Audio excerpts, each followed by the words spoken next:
Good morning, good evening, good afternoon. As long as it's all good, welcome to the House That Happens. Sponsored by Shuey's Bar and Grill, the only place to be in suburban Etobicoke, voted 4 times the best dive bar in Ontario, but we'd like to think it's the best dive bar in the world. Hi, my name is Cruz. And I'm Andrew Milani. And we're here to talk about the idiotic, insidious, and insane things that happen in this wacky world called sports. How you doing, buddy? How was your Christmas? Pretty good. It was a nice little quiet Christmas in the Milani household. Santa was kind to me. Hope Santa was good to you as well. Oh, it certainly was, and I got a shout out to my wife for getting me monogram Barry Sanders, Guy Lafleur bag coverings for my drivers. Nice. Very nice. We had a great Christmas too. Shout out to my son and my ex-wife for coming over and making it a really, really great day. And I want to make a quick shout out to your brother Steven, because I had a bunch of family things to do last week, and he filled in admirably, because on a show sometimes you have to be substituted for, and he did a great job. Yeah, as a last minute replacement as well. I basically asked him that morning if you want to fill in. I bet she went, what? Huh? Yeah. Okay, he did good. Steven, you did a great job. The only thing I want to remind you of, the Latvia call. But that's another story. We'll let you off this time. Yeah, we'll move on from that. Next, I'd like to thank you, the listeners. We hit 1,000 downloads across basically all of our platforms except for YouTube and SoundCloud. So probably it's over 1,200, something like that, once you incorporate YouTube and all that. But still, thank you so much. And if you're listening, give us a like, give us a comment. We appreciate all that. Thank you so much. Yeah, we do. And I know I hear you guys when I come out for a drink, you people out in Erin Mills, people I work with, just let us know you're listening, because obviously you do, because you tell me when I say something stupid and you tell me when I say something good. So it's all good when you think about that. You know what I'm saying, bro? Absolutely. By the way, I was watching a lot of sports this week. Well, I watch a lot of sports anyway. And before we get going, I'm starting to get a little irritated with the expression, I guess they're going to let them play. Oh, okay. What does that mean? We're not going to blow the whistle for penalties. Okay, it's the same. I hear it in football. Yeah. That means they're not going to let the guy. I hear it in basketball. Oh, that means they're going to let them run into each other? I'm just going to say this, and I do believe it might have been Mike Johnson or somebody was on the air when one of the announcers said, I guess it's time to let them play. He said, no, it shouldn't be like this. Whatever you call in the first quarter, first period, whatever, should be called in the fourth quarter. Don't you agree? Yeah, penalty is a penalty is a penalty. Agreed. And here at the House That Happens, we're going to specify that specifically, because when I hear them say something like, let them play, I want to know what DraftKings thinks, Bet360 thinks, what Proline thinks. Well, the House always wins. Well, that's what makes it. In this day and age when they're all sponsored by the gambling issues, and you hear something like that as an old man, I sometimes go, I don't think, whatever, the sports books are going to make their money either way. It's us that are going to be pissed. Losers, or it could go our way. Maybe it does. Okay, so but most of the time you lose. Gambling is kind of built around that. Okay, Mr. Milani, you and I are tonight, for example, you got Dallas and I got Detroit, and St. Brown is going into the end zone, and he gets ripped over the shoulder, and they called it in the first quarter, but they rip him in the fourth quarter on the 5-yard line. Oh, you're pissed. And they don't call it. You win $1,000, I don't. So I really think the betting people don't care, because they're going to exactly win. But I'm going to care. It makes you. It's a credibility issue, is what I'm saying. Mm-hmm. You want consistency along the way, and I think that sometimes with gambling becoming legal, it stresses out the credibility factor of games at times, only from the eyeball point of view. Sure. You know what I'm saying? Yeah. I have one last shout out. Went out for my sister Alexandra and her fiance Mitchell's engagement lunch yesterday, and I was asked to be one of Mitchell's groomsmen. Very unexpected.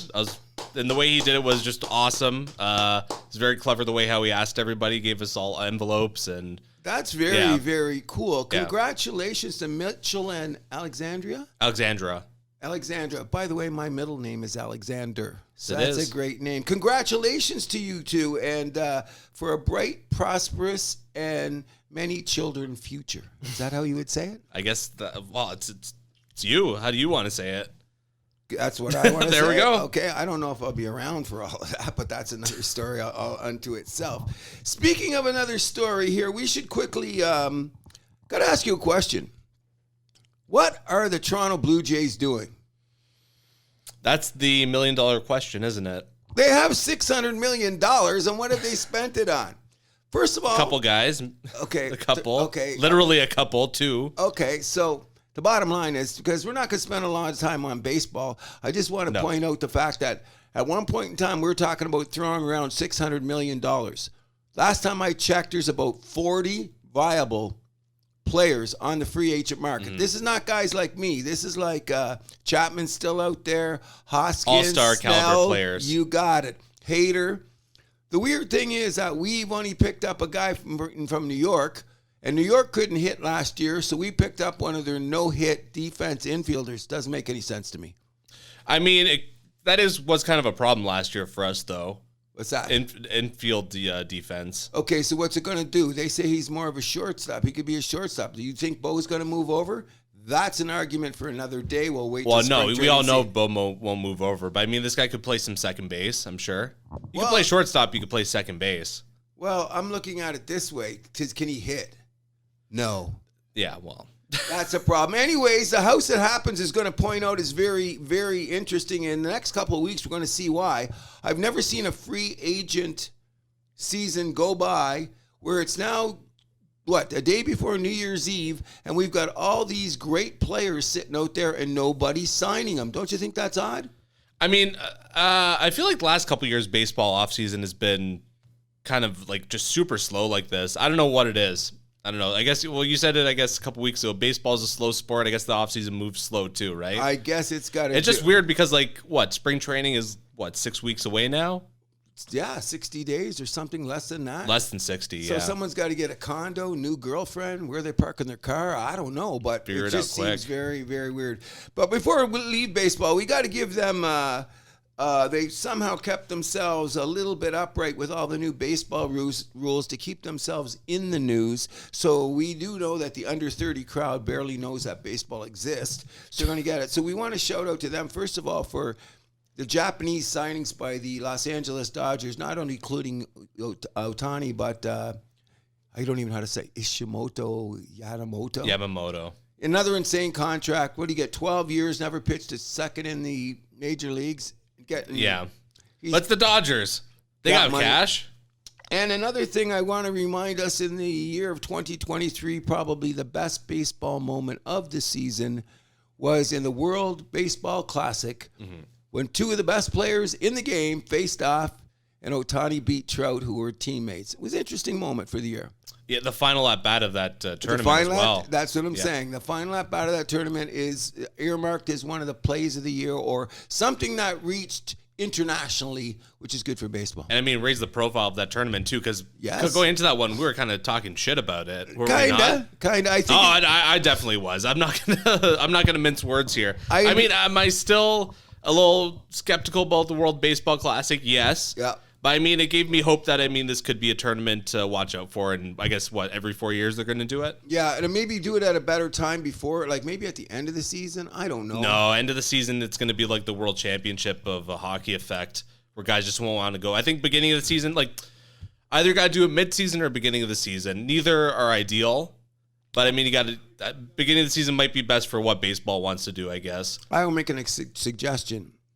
If it's going to bring that many more eyeballs to the game, why don't they, instead of having an all-star game, take 10 days out of the middle of the season, and that season they only play 150 games, and put the schedule in for the tournament in the middle of the year? Well, I think the baseball regular season should be cut down anyways. So I've said that for years. So 154, let's do it. Why not? All right, let's go. Well, we'll move on from there, because the next thing I want to talk about is we're 2 days away from the National College Football Championships in the United States. Semifinals. Semifinals. So if you don't know who I am by now, you haven't been listening, because everybody knows who I'm cheering for.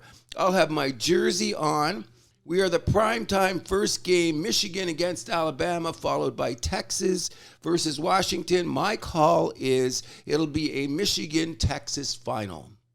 I mean, the Rose Bowl is the one I'm really looking forward to. Michigan versus Alabama. Of course. And that's the first one, I believe, right? Yep. Yeah, that's going to be a spectacular game. Two of the titans of college football going at it in one of the most prestigious bowl games of all time. Of all time. And you know what? It's really starting to irritate me is because they got that roll tide going. Go to hell. Like what was Michigan last year's newspaper? Now, I'm going to say that. But Alabama's Bama. Come on. It's the SEC. I think the Big Ten has beaten the SEC once in these playoffs.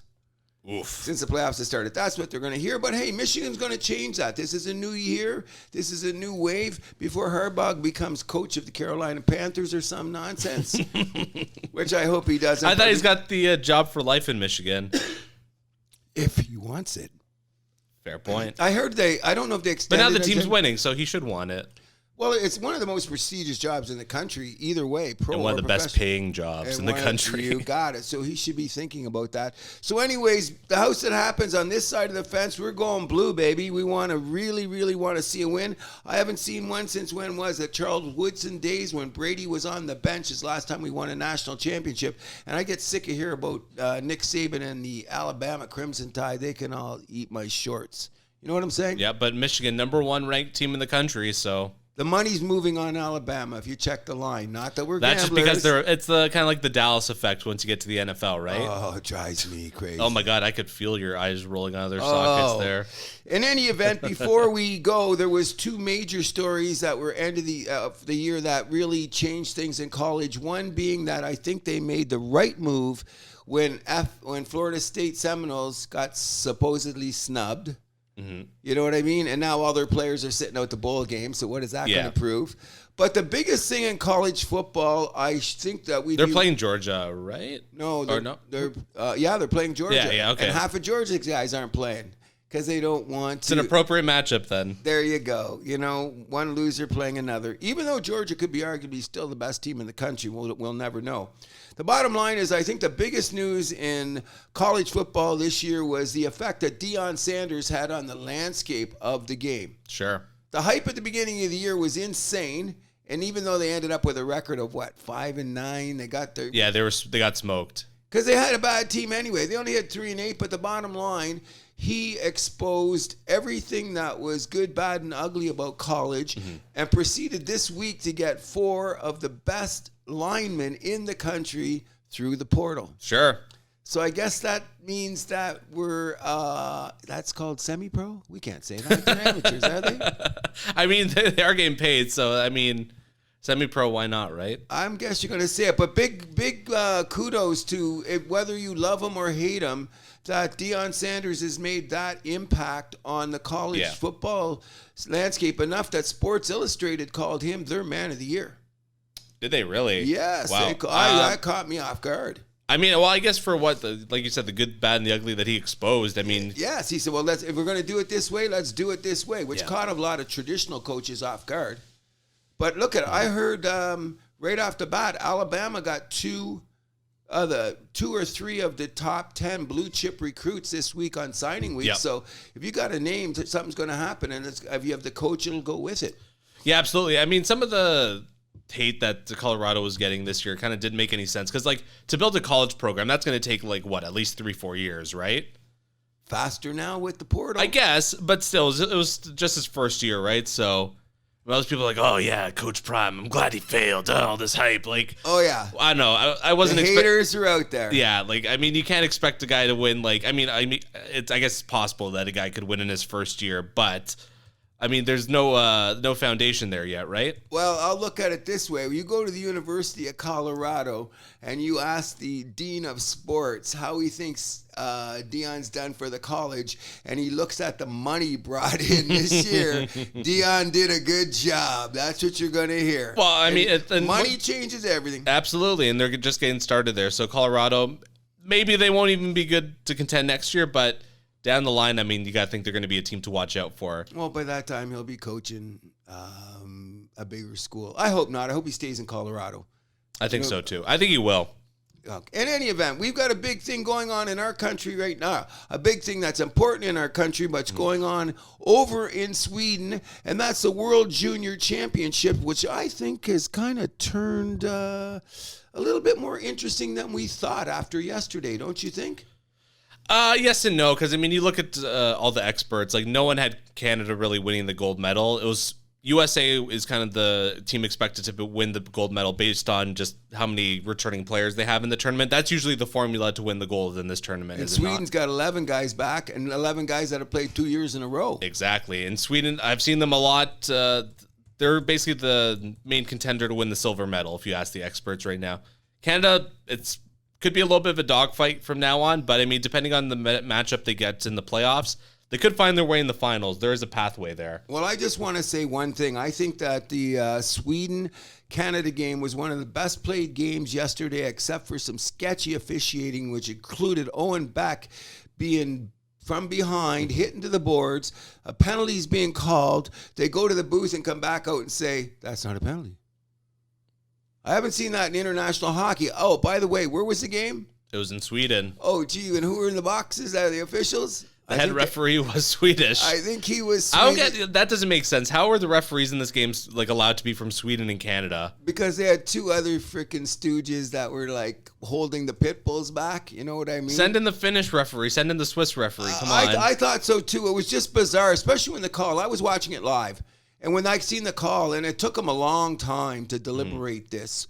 But it was very interesting when they didn't make the call. I just think it's going to be a lot tighter than it is because we're talking about all these teams. And I'm telling you, the fastest, craziest looking team I've seen so far is Slovakia. And they've got this kid. I don't even know how 3-0 to start the tournament. What's that? 3-0. Oh, and they're amazing. And they got this kid called Petrovsky, I think his name. He's got 8 points in 3 games. He looks like the best player. I mean, how do you say his name? The number 1 projected overall. Macklin Celebrini. Yeah, Celebrini. He looks good too. But the best player in this. They're the top 2 scoring players in the tournament right now. Yeah, and he looks amazing. And the kid on Sweden looks really good too. I think that the thing about Sweden was, and I hope that we get to play them again. It would be a great final, Canada and Sweden. Potential final, yeah. That would be a great final. But here's the deal now. We're always considered a finalist, and I know the Yanks got the big talk, and I know it's in Sweden now, but it's a dogfight for everyone because Canada and the Americans were considered shoo-ins to go farther on. The Americans still have to play Slovakia.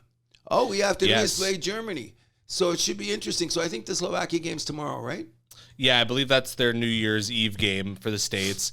But either way, Canada, U.S., Slovakia, Czechia, Sweden. Czechia's played very well. Yeah, Sweden and Finland have all punched their tickets to the next round already. I just think it's a drag that they have to resort to a shootout again. Like the Czech, I watched the Czechia. I don't know. It's a group stage game. You got to wrap it up quick. That's what they're saying. But I watched both games back to back yesterday. Czechs. And they do it where it's 3 points for a regulation win. So that's a little bit more fair. I think the NHL should adopt that system. Yeah, but then teams will have a 150-point season to call themselves the greatest team of all time. Nah, that's bullshit. Thank you. I'm glad you're saying that now. Go by points percentage. But in any event, yeah, that's a good call. In any event, the bottom line is I just want to say that the caliber of hockey in the back-to-back games with the Czechs, the Yanks, and the Swedes and the Canadians was a good 5 hours of very, very good hockey. So people, I would say, let's go, Canada, go. Check the games out. It's been highly entertaining. And maybe by this time next week, we'll be calling. Oh, the game will be next week, won't it? The finals when? It'll be over. By the time I do our next show. I think, the final should be either like the Sunday or the Monday of next weekend. So I thought it was the 5th, or is it the 7th? Let me check quick. The finals I have the page here. open. It might be over by the time. January 5th. Yeah. We'll be done. We'll be done by then. So hopefully we'll be talking about the gold medal. The gold medal and who has emerged as potentials in the NHL. Your Toronto prospects look good. I did not know this, but we got a couple of guys on the Czech team. There's about 4 Habs prospects in the tournament all around, and all of them look good. And here's another thing about them. They're all big. Except for Owen Beck. Beck's a good size. 6 feet. You know what he's going to be? Average. Okay. No, I mean average height, not average skill, I'm saying. I think he's going to be a good third-line center for 10 years. Fair enough. I'll take him like that. If he's a solid third-line center, we'll take that for as long as we're going to take it. That's fair. You know what I mean? We'll move this into the NHL. So I guess the big news was last Saturday was the night of the Michigan, the lacrosse style goal. We saw 2 in one night. Why are you shaking your head? You were celebrating this on our call. And then I reviewed it and I said, is this a circus act? No, I give it to me. You know what? I blame the goalies. I mean, it's tough to defend that. You got to have your not only do you have to have like your pads down against the post, now you have your shoulder against it. That's tough. Don't you see him coming? But then that just makes it easier for the guy to pass up. I'm just saying, it's like with this, like the goalies are kind of screwed either way. I know it's going to be, it's a tough. You know what I mean? It's like the option play in football. Which way do you go? You're not really sure. I get it. The thing is that someone should pick it up because it's a lightning quick play. Sure. You got first of all, and the way to handle it because you don't want to get your stick above the shoulder. Mm-hmm. So it was quite interesting. Who was the other kid that got it? Not Bedard. Who was the other kid that got one? Trevor Zegras. Oh, yeah. That was the second one. That was the second one in the same night. Yeah, no, but I'm saying that's his second Michigan goal of his career in the NHL as well. Yes, yeah. I know he's done it. Him and Sveshnikov are the only guy to have 2. Oh, well, good for them, but... Sveshnikov, I think he scored the first 2 as well. I'm not sure. I can't remember. I know he scored the first one for sure. I would love to see what Don Cherry would have to say about that.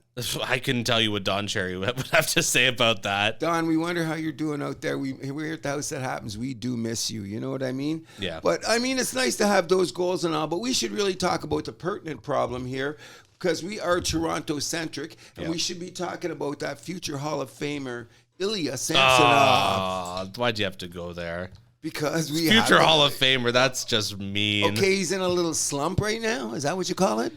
His confidence is shot. No doubt about it. No doubt. And I think... like, what goalie after a game says, like, he's feeling sad about something? Like, that's just like... Give him a gummy. Do something. Don't you think they've tried that? I don't know. I don't know. Okay, like, and you know what? Anything you say can sound either... I don't know. You got to be very careful in this day and age, and you've been teaching me not to do this, but there's certain things you can say about certain things, but I find that certain players from certain whatever lend themselves to be a certain way. Mm-hmm. It's a very roundabout way of saying nothing, but the bottom line is put them on waivers, send them down. They might have to at this point. You can't put them in like, okay, the Leafs have been... But the problem is you have to weather the storm with Wall out. Because, like, what, you're going to call Wall up... 6 weeks? That's the word, right? Okay, so here's what they should have done. If they're going to have a game where they're going to give it away, that was Columbus, right? At home last night. Wasn't that the perfect game? You pull up the kid from the Marlies. You could protect him at home against... What are you going to do? Well, the problem is, like, roster considerations, right? Like, you just don't have room for all these guys. Okay, if you send Samsonov down, they've got the cap room on it. Check your cap friendly. They mention on TV they can bring up the kid. Now, everyone's scared because he's a little young. The 20-year-old or 21-year-old?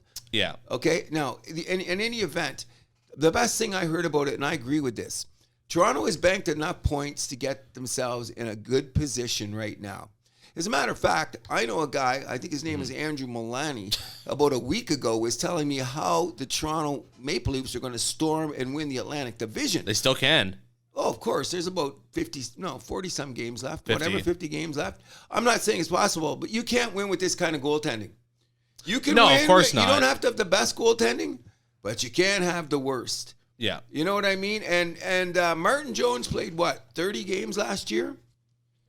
Oh, I think he played more than that. He played a lot of games for Seattle last year. He's a solid guy. I mean, he's not going to win games for you, but he's also not going to lose games for you, right? Exactly. That's the point. If you're going to have to experiment with the game, and you know what, so what are they going to do? Experiment with Samsonov one more time? Who do they play tonight? Boston? No, they play. I had it right here. I think it's somebody decent, isn't it? Carolina, I want to say. Yeah, it's Carolina. Yeah, it is Carolina. Okay, so they're not going to... Well, they're going to play Jones, obviously. It's a back-to-back. Okay, but in any event, if they had the opportunity to... If they rolled the dice with Samsonov, and you heard Keefe say, we got to play him. We got to play him. Okay, so you got to play him. You just blew 2 points. You didn't even get 1 point. No, they went to overtime. Oh, they went to overtime. Yeah, that's right. So they did get 1 point. So that's the silver lining there. And it's twice that they've done that. But the bottom line is... before the season, if someone was like, oh, Toronto's going to lose 2 games 6-5 in overtime to Columbus, you'd be like, are you out of your mind? 100%. And guess what? They got a couple other bottom feeders out there that goaltenders are going to have to face. Oh, sure. So I'm thinking eventually they're going to have to bring this kid up and deal with it. You know what I mean? I don't think that. I mean, what are the players going to think? I heard that they sugarcoated him. The guys around there. To see Marner was really good teammate out there taking extra shots at the guy. And well, it's a team, like this guy, his confidence is shot, right? Like, okay. And you're like, okay, like he did well for us last year. He helped get us into the playoffs last year. He was that kind of like big surprise. As a teammate, you're thinking like, okay, like I got to try and help get him to that place that we know he can be. But I mean, how much patience do you have for that? I wish we could go back and check the tapes because even at the beginning of last year, I said, if Samsonov's your savior, you guys are in big trouble.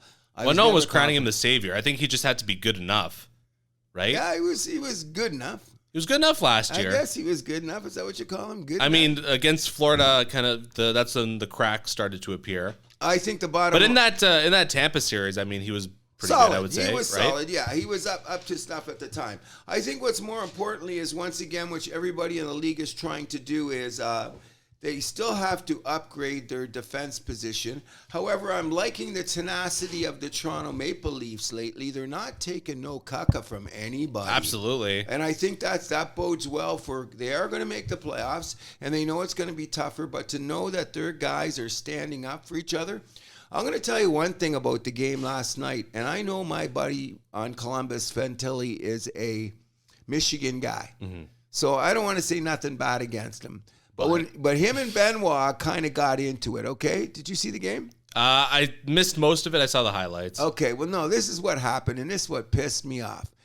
And I'm not a Leaf guy. I would hate this on any team. If my guys did this, I'd be pissed. So Benoit and Fantilli get into a little whatever, and Fantilli's not a small guy. No. I mean, and Benoit's a little smaller than him. Mm. So Benoit said either, shut up or let's do something about it. And Fantilli yipped, and then the referees had to separate him. Benoit said, I'll dance with you. What's 3 shifts later? Columbus sends over a brute to pick off. And I thought that's when I wish Ryan Reeves was in the lineup so they could send him out, because I thought that was complete 1975 nonsense. Like, those 2 kids, if they had a beef, get it over with. There's not I'm not a big proponent on fighting. You know that. If it happens, it happens. But I mean, that's kind of the law of the land, though, right? The players police themselves, as our buddy Gary likes to say. Okay, I don't have a problem with that. So guess what? Toronto should have sent somebody out. I forget the big guy's name. On if you check the numbers, who got in the fight with Benoit. The guy was way bigger. He was their brute. Mm-hmm. And I think that somebody, like the Leafs, could have kind of helped him out, but there was a situation where if somebody got in, it would have been the extra penalty, weird negate. Yeah. So everybody's hands were kind of tying. I could see Domi just chewing bricks on the sidelines, looking at him like it was just a bad look for me. I agree. You know what I'm saying? One last thing I want to get to the Leafs is my wish list for this team heading into the new year. Okay. So we definitely need a top 4 defenseman. We probably need another depth D2, like someone that can fill in on like the third pair. Mm-hmm. It's looking like we'll need possibly a goalie, like a third goalie kind of guy. I see you smiling. I do not want Jake Allen. I didn't say a word. I know what you're thinking. First round draft pick. Good luck with that. And I would like an upgrade. I'm going to wait till you finish drinking for this. I want an upgrade of a head coach. Whoa. Okay, let's get something straight here. You're going to say they're going to fire Keefe before the playoffs? I hope. Wow. I hope you so. heard it hurt first on the house that happened. How long has he been coached for? This is 3rd year. This is year 5. Is it year 5? Larry Bird rule, 3 years. Okay, so let's say, but like I said last time, let's say you think Larry Bird is stubborn. You think, okay, let's say 5 years. Either way, we're there. I think, okay, I get that. I think the only thing where it changes is which is football, because football is more of a thing where the culture goes on year after year after year. So I think you can have a coach for 10 years in the way that. Yeah, but this isn't football. But when it comes to hockey or basketball, it's an interesting prospect of what you're saying. I don't know if it's keep, or I just think that some of the talent on the back end, like even last night, my biggest pet peeve, throwing the puck around and not knowing where it's going. I'm thinking it's not just the Leafs. It's a big problem in the NHL. Like Everyone does Everyone it. panics, and I agree with if you're playing the system and that's how you want to break out. Systems break down, though.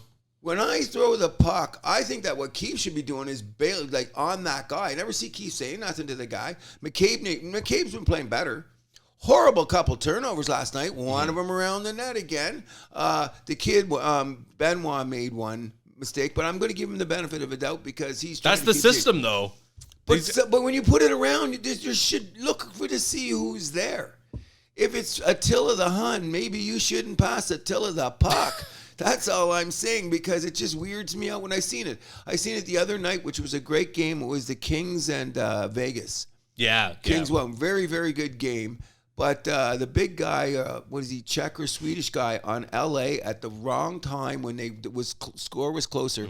He did the same thing. There was a little bit of pressure on him. He winged it around the net.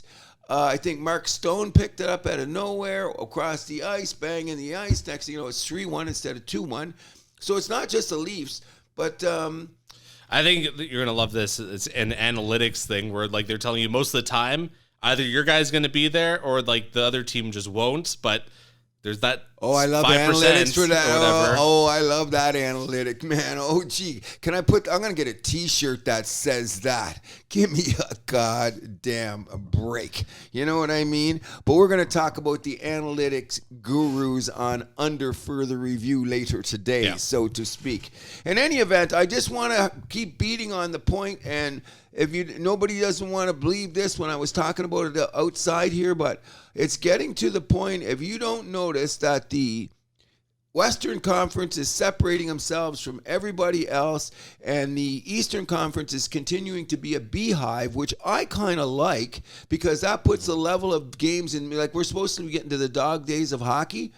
There'll be no dog days in the Eastern Conference this year because a 3-game losing streak can put you out. Although, like I would say with one exception, the New York Rangers are the only team in the East to really separate themselves from the pack. Right now. Yeah, exactly. I'm predicting them still single digits in losses. Oh, in I know that, but losses, you know what? Which is impressive. I mean, Leafs too. Leafs and Boston are in that list too, but New York 24-9-1 record, like very, very ridiculous. Good. I see flaws in the Boston Bruins. I do see that, but I do think they're going to make a pickup though. The rumor we're on the streets that they're going to trade one of those goalies. Well, which I think that'd be a mistake for them, honestly. I do too, because they've got some great goaltending. But the other things too is they've got because they sent the kid down to play for the juniors.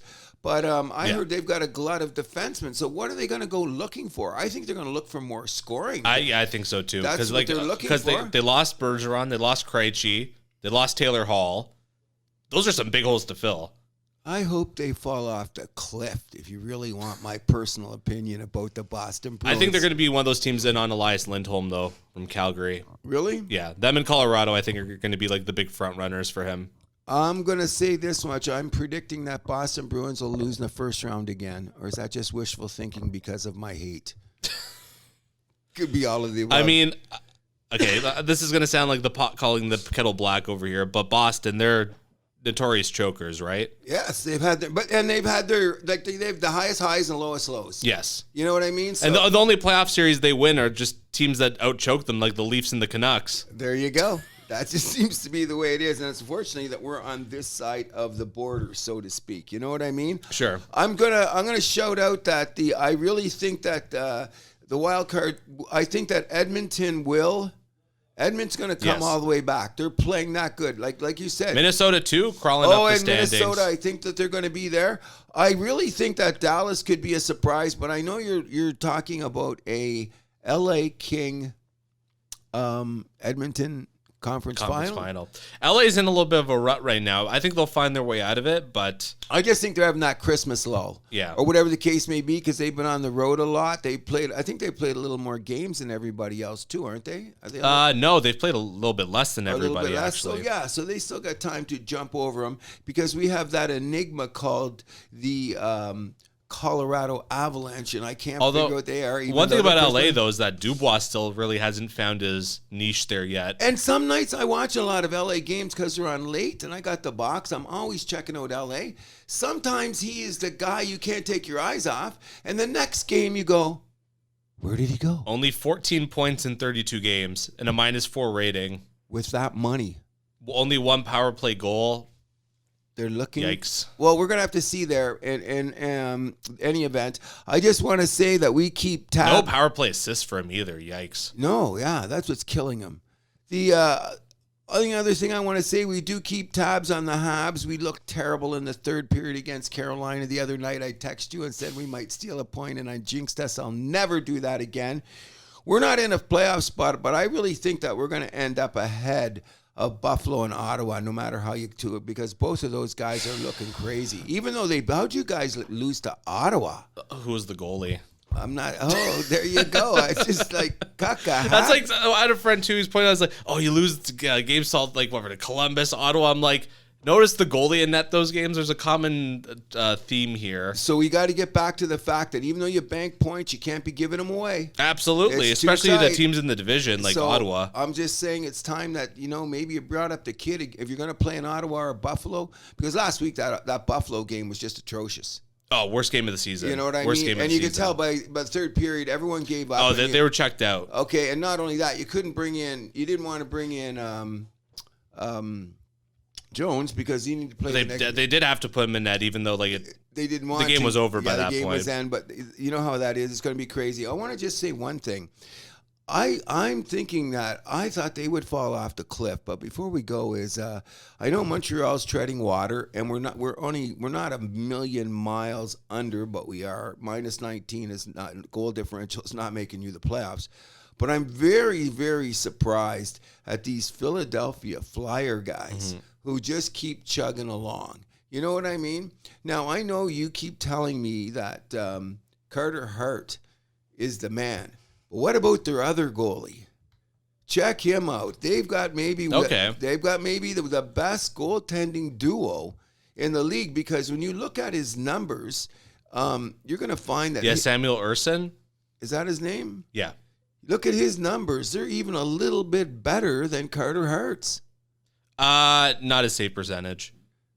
Everything Carter else. Hart's a 915. He's a 902. Okay, that's not much. Give him a few more. That's 13 percentage points. That's quite significant. Okay. This is like, because Urson, that's 902. That's slightly below average. Then Carter Hart, that's like above average. Okay, I'll give it to you that. But I mean, if Toronto had him as a goalie, do you think they would bitch? I don't think so. Okay, that's what I'm asking. I would take slightly below average over Samsonov. Okay, so that's my point. I'm thinking that Philly's goaltending with those 6 big brutes they have on the back end could take, because I don't think they score enough either. No, their leading scorer is below a point per game, right? Exact. But they play a team game. Yes, very Couturier much. is back this season. He looks back in form. They Could be a dark horse for the Selke Trophy this year. 100%. Now, where did they go into the other night? When they went into Vegas, or where did Philadelphia walk in and just slapped them the other night? I was shocked. Wednesday or Thursday night?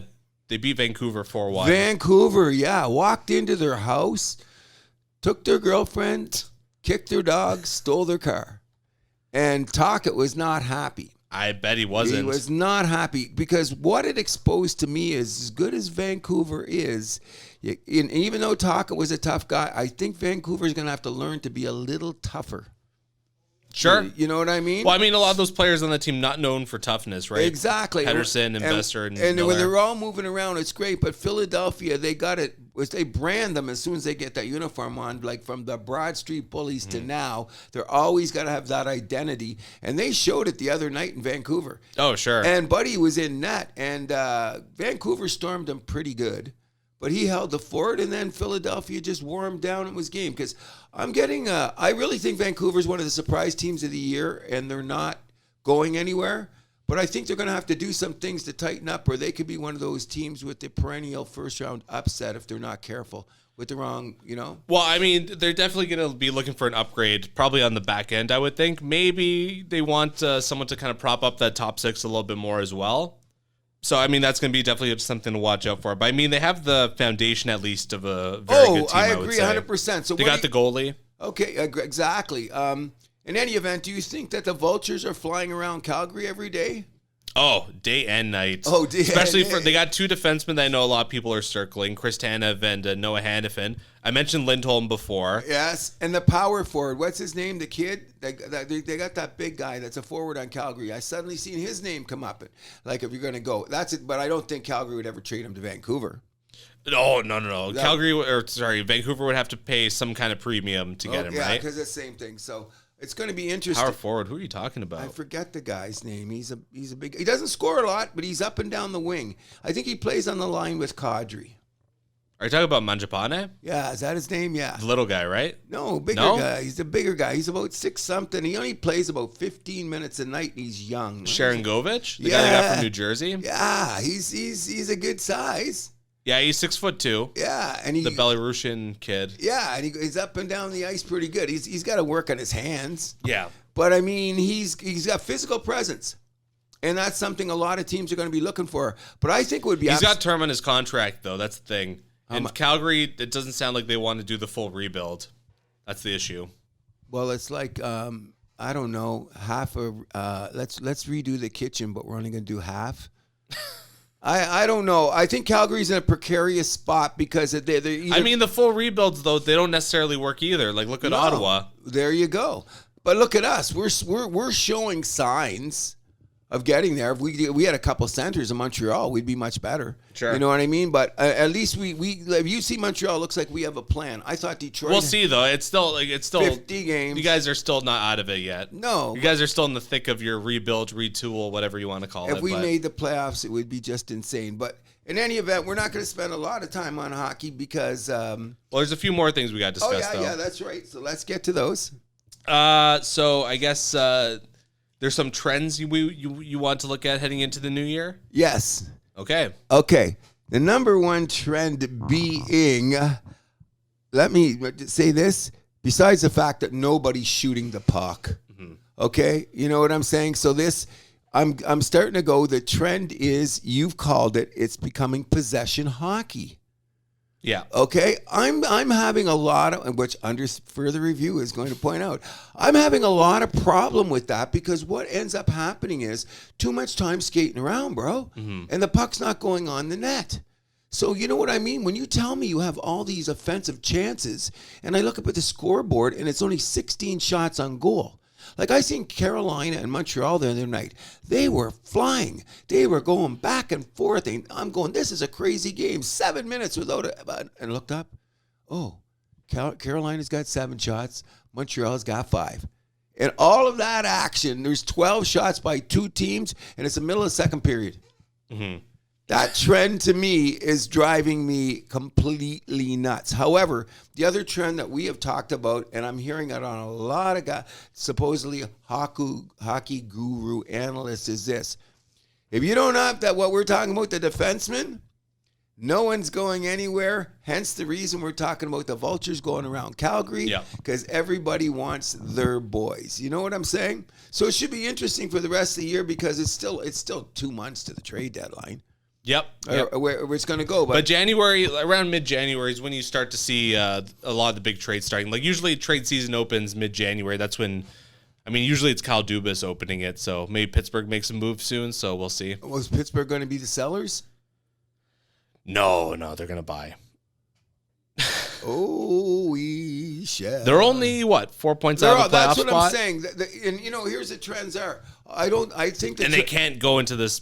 Like they have a 2-year window to win the cup. Exactly. So my take on it is this. The other trend that I'm seeing is that it is so tight there that I don't think the trade deadline, the trades at the deadline, I think it's going to be even quieter than usual because there's going to be a lot of guys still thinking if we get in the door. Yeah. Look at Florida as a template. Came in the last week, went to the finals. You don't think every GM in the league is thinking, well, if we just slide in the back door. Yeah. Like there's only a few teams I would say are like automatic sellers, like Calgary, Anaheim, San Jose, Chicago.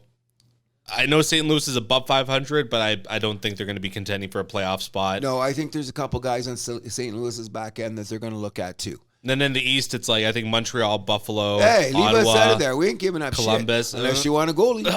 There we go. Goalie. My point exactly. Unless You guys are want a going to be goalie. sellers. What do you I think Detroit's going to be a seller, too, at the deadline. They keep falling back. I don't know. Yzerman's not going to give away his best pieces, but what would But they have that handshake deal with Patrick Kane, do they not? That's what I'm hearing. And Patrick Kane already ain't happy with what's going on there. I wouldn't be either. They have you know what? You guys should trade Allen to Detroit because that Ville Husso guy can't figure it out. But he's going to be good in the future. I just think come on. You don't think so? Every year except for one, his save percentage has been .895. Okay, it's the same thing with a guy in Buffalo. Do you give up on him already? Remember at the beginning? Yeah, but of the Husso, he's been in the league for 5 years now. It's been the same thing. What's the kid in Buffalo? This is only his second year? Devin Levi? Yeah. It's his rookie season. Okay, I'll give him He's a just little out of bit more college. Yeah, but he looks No, like Husso we have like a good resume going. He's an .895 goalie. He's below average. He cannot be a starter. Well, maybe not he's not going to starter. make it. We're going to have to see. We don't want to spend that much time on hockey because we got a lot of year-end stuff we want to talk about. However, quickly, I guess we want to get to our picks mid-season or whatever, end of the year picks for the Hart, the Vezina, and the Norris. Okay, let's start with the Vezina. I'm going to say that there's a couple of guys that you should take into consideration as honorable mention, and that's Hronek. I think should be given some Vezina or Norris? Vezina. For goalie. Yeah, for goalie. How do you Hronek say is a defenseman. Oh, yeah, that's right. Sorry, got the wrong guy. The guy on where I had him written down here. Where are we? I can't even find. Anyways, my thing for the Vezina is definitely Demko would be first. He's my pick, and I'm just saying that. However, of late, he has been a tad shaky. Right. You know, he's had those games there. But what I'm going to do as honorable mentions is we got to respect the old dudes like Cam Talbot and L.A. He's been going good. Yeah, that's true. Sorokin is finally coming around for the Islanders, and with 50 games left, that could change. His goals against is still above 3, though. What's that? His goals against average is .317. That's the problem. Yeah. But I'm saying he's got 50 games to bring it down. But right now, if I had to take the choice, I'm taking Demko of Vancouver for my pick for Vezina. I would put Connor Hellebuck. He'd be my winner right now. I think that Winnipeg's another team that's weirding me out. They're starting to lose some games that I'm going, But Hellebuck maybe. What do you mean? They're right there among the division. Like they have 3 games in hand on Colorado, and they're 3 points back of the division. Okay, so that's good. So what are they in their last 10? 6-4? Let me pull that up quickly. I think they're 6-4. And they've lost a couple of freaking 7-1-2. Oh, 7-1. So they banked points in 9 of their last 10 games. Okay, so we'll give them the benefit of the doubt. You think you'd take Hellebuck? It's close. Demko would be my number 2, but Hellebuck's my number 1 right now. Buddy on Colorado, I think should get some consideration too because he saved some games for them. I'm not saying Georgiev? Yeah, I think his save percentage is .897. But you know what? I'm going to the Grand Fear school of thought. It's not how many saves you make; it's when you make them. You know what I mean? And how many games have Colorado been blown out though this year? It's usually the other guy in the net. Is it? Yeah, but I don't know. That save it's percentage doesn't show. I wouldn't even have him in my top 5 to be honest. If I was one of the voters. Okay. Or no, well, Vezina's top 3, but whatever. Either way, he's not. He wouldn't be in my top 5. You'll take that. Okay, let's go to. There's no talking about the Norris here. We all know who's going to be the Norris guy, and he's going to be on my list for probably both. But yeah, Quinn Hughes is the obvious front runner right now. However, I'd like Cale Makar is hanging around. Yes, he is. He's banged up, but come on, you got to give your boy Riley a whole bunch of props here because he's the main reason that Toronto has banked a lot of points. Not Matthews? Oh, we're going to get to him. We're going to get to him in a minute because you know the thing about you guys haven't realized, and he's probably the most consistent because he hasn't been as flashy. Don't forget your boy Nylander. Oh, he's third in league scoring right now. I have not forgotten about him. That name doesn't seem to come up. Don't talk about him. Look at the standings. Oh, look at Nylander, third in the league in scoring. You know what I mean? He's got a 10 assist streak now. Something like he's on fire. You know what I mean? But I think it's Quinn Hughes and nobody else if you're going to take the Norris right now. However, when we get to the Hart, we have some issues. Yeah, there's a lot of players that you could have as your Hart Trophy winner right now. For me, is Nathan McKinnon. Oh, really? Yeah. I'm okay. I had him third on my list. He's been flying around the ice. The problem with McKinnon is a couple nights ago he was flying around too much. Puck coming on stick the other way, they scored. But that happens even to the best of them. Sure. Okay. But Nathan McKinnon right now. But you would take him over Austin Matthews? Yeah. Wow. I've said this before. Nathan McKinnon's the second best player in the world. I'm gonna say yes, no, maybe so because So that means that Matthews is just the best scorer in the world. Yes. Okay. Because McKinnon's, he's got that dog in him, You know what? He does 100%. He's from Nova Scotia. What do you expect? Matthews is from Arizona. Yeah. And I don't want people by way of California. Yeah, a lot of ice out there. You know what I'm saying?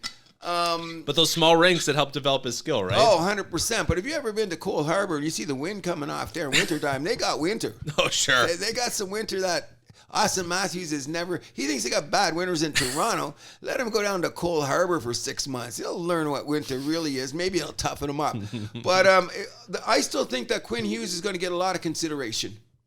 Oh, absolutely. So I wouldn't be shocked at all if he's one of the finalists by the end of the year. That's what I'm getting at. I wouldn't be either. Nathan McKinnon's a good call. I had the three, but the three I was thinking was Quinn Hughes, Austin Matthews, and Nathan McKinnon. I seen him the other night. Man, can that guy skate? I'm surprised you don't have Kucherov on your list. Oh, I want to bring him up because he is the number one scorer in the league, but we still have to look at it this way. Where your team finishes is going to have a lot to do where you place. Otherwise, if he was in there, like if they make the playoffs, he's serious consideration. Now, I said at the beginning of the year, I thought he was perhaps maybe a top 5, top 6 player in the league. Mm-hmm. You laughed. What do you say now? I mean, he's playing his ass off. You're damn right he is. And you know what? He's still dirty. He's still spiky. He'll drag. But I just can't put him in my top 5 players in the league right now. Number 1 scorer in the league. Okay. The number one reason that Tampa Bay is where they are is because of him, Hedman, and not Stamkos is minus 16. And I love Stamkos, okay? But not because of Stamkos. I think what is Stamkos, minus 16? I didn't even know he was that bad. Oh, yeah. He's got all his points in the power play. You know what I mean? But he's out in the ice. Like, you know those 6-1... minus 15. Him and Sergachev, minus 15 right now. That's what I'm saying. Ouch. That's my boy. And look what he's doing. He's Braden points of minus 7. Yeah. That's the guys. But look at Kucherov. He's just over. Yeah. But he's got that dog. Yeah. You know what I mean? That's in him. In any event, we've got another week away to decide what the new year is going to bring. And we hope that the Montreal Canadiens have a very happy new year and the Toronto Maple Leafs find themselves a goalie. Is that a good way to put it? And a defenseman. How about that? Okay, there you go. Maybe a new coach. Let's get to our Saturday night pick'em. Okay, here we go. It's only 9 games on the docket for tonight. Can you tell the world how well I picked last week? I absolutely can. I mean, we all were spectacular, I'd say. Out of the 14 games last week, you and my brother each picked 12 winners. I picked 11. And I didn't bet. Today I am betting, and I probably won't make word. Okay. But you picked Anaheim to beat Seattle. Oh, I got to give you shit for that one. I changed my mind. I had it down, and I said, no, I could have had an even better night. But I just had a feeling. It's okay. I picked Calgary to beat LA, so. Yeah, I was surprised at that, too. I was figuring I need to pick some more upsets. Mm-hmm. Didn't work out that way. No. And I 11 for 14, I still would have been a winner on my card. That still would have been, I take that every day of the week when you think about it. Sure. Okay, read them off. What do you think? Minnesota at Winnipeg. I think that here's what we're talking about. You're saying Hollebeck's the best goaltender and Winnipeg's going on, and I'm saying that Minnesota is on the rise. Minnesota's not too far from Winnipeg. Short flight. Going to go into town, steal one, and go home for New Year's. Okay. Taking Minnesota. You're taking Minnesota. Yeah. I'm on the Jets. Okay. Columbus at Buffalo, a game you absolutely hate to pick. 2 trash teams going up against each other. I think that Columbus might be riding that high from being Toronto a little bit too much, so I'm going Buffalo. I'm doing the same thing. That's our same thinking. I'm thinking that Columbus is going all the way to Buffalo, and then by the time they figure it out, it's 3-0. I don't understand Buffalo. They can score, but they can't do anything else. Exactly. They can score, but they can't do anything. They're a team that might be getting a goalie or a coach switch soon, possibly. That's word around. I don't think Don Granato's going to hang on to that job. Yeah, well, we'll see. I heard Bonus is on a hot seat too, but that's another story. In Winnipeg? I've already said if they don't make the playoffs, he's going to be gone. We'll see. I think they'll make the playoffs. I think that when I heard the rumor, I thought it was nuts because at the beginning of the season, didn't we say we thought Winnipeg would be a mess? Yeah. And at one point, they were the best Canadian team. Still might be. New Jersey at Boston. Jersey has the best record on the road if you check their numbers. And I'm not going to tell you how much I like the Bruins. So I'm going to take Jersey for the steal Saturday night in Beantown. I'm on New Jersey as well. Good. Montreal at Florida. I'm not going to give you my pick in public, okay? I know what's going to happen here. Do you think Barkov's going to get any consideration for the Hart? For the Hart Trophy? No, I think he'll be a Selke guy. God, is he dirty. Both ends. You want him on your team, yeah, but you hate the guy. He's that guy, he's big too. So. And he big. Yeah. Just like, we like to reference Looney Tunes, when you see Sharpening the horn. Sharpening the horns. That's Barkov. I see him before the game sharpening that stick. He's brutal. So I take it we're both on Florida? Yes, of course. I hate to say it. I'm going to go to confession for saying that, people, okay? Go to the church and ask God to forgive you. Yes, I already have. As the guy says in the hockey sweater animation. Yeah. St. Louis at Pittsburgh. I just trashed St. Louis before, so I got to go Pittsburgh. They have a pretty solid home record. St. Louis, I don't believe in you. No, and I think Pittsburgh needs every point they get. They can't take the chance of blowing this, so I'm taking Pittsburgh at home on a Saturday night. New York Rangers at the Tampa Bay Lightning. I talked before about Tampa Bay not making the playoffs, so I'm going on the Rangers. I'm taking the Bolts because what they're doing is they seem to have a weird home thing going on. So I think that they might bushwhack them. I'm taking the Bolts to bushwhack the Rangers at home. Okay, Carolina at Toronto. Leafs got to win this. Come on. I'm saying it's as simple as Samsonov's not in the net. Leafs take it. Yeah, and the Leafs always have. This is where I question you firing the coach. He seems to be, when they have a tank one game, the Leafs come back really strong. Mm-hmm. So that's a sign of coaching something, isn't it? Like they're not giving up. Like I remember the worst losses they've had. Except for this week. I don't know what's going on. But then we got the Samsonov issue. Yeah. But basically, the Leafs usually come back from these fiascos like last night. So I'm taking the Leafs. Nashville at Washington. All of a sudden, Washington finds themselves in a little bit of a slump right now. They're outside of the playoffs looking in. Give me Nashville. All day I'm taking Nashville. I think this is the beginning of where we said we couldn't believe that Washington was going to stay up there. The two teams we were talking about was Philadelphia and Washington, how they're going to stay in the house. But I think because Philadelphia's back end's bigger, that they look like a team that's going to stay there longer than Washington. I think Washington will fall down. Well, Philly has, I think, two dependable goalies as well. Washington, the backup kind of stepped in there for a bit, but Kemper's been very up and down this year. 100%. Edmonton at LA, the final game of the night. LA kind of not in the greatest spot right now either. Edmonton needs to bang points. Give me the Oilers. Well, I think that this is going to be a wake-up call for LA to go. Ooh. Doughty and the boys are going to sit together, and Talbot and says, okay, we got Mr. McDavid coming in, and he's the biggest thing in Hollywood of hockey, and he's in Hollywood tonight. Let's not let him steal our thunder. I'm saying LA all day, and if they win by 3, you heard it here first. Oh, okay. So out of the 9 games, we are on the same page for 6 of them. That's better than totally ignoring everything. Anyways, anybody that's out there cheering for their team, let us know who you think, who you want, where you're going, and we'll let you argue. You know what I'm saying? Now let's go on to the next thing that I'd love to talk about, and that's the return in the NBA of my boy, Ja Morant. Yes. Big news of the week. Ja Morant back in the NBA after his million-game suspension finally expires. Stop it. Anyways, up until last night, he did have the flu a couple nights ago, but up until last night, they were 4-0 with him in the lineup. But the team that everybody should really recognize is these LA Clipper guys are for real. Yes. They are for real. Like last night was a good game. Like they gave him the Grizzlies gave him a little bit of a scare. Yes, they did. They had like a 31-point lead or something, right? The Clippers at the end they were killing, but they came back. Like John, the boys came back, but they just didn't have enough gas because the Westbrooks and the Hardens and the Warren kid and the Muscle came out, and the rest is history. You know what I mean? And I think, what did they end up winning by 15? Something like that. Yeah. But the Clippers, they're a complete basketball team. I'll say that. Harden's being that playmaker you want him to be. Westbrook's playing great off the bench. Westbrook is the Energizer Bunny of the NBA by far. It is really, really great. Westbrook's always been one of my favorite players.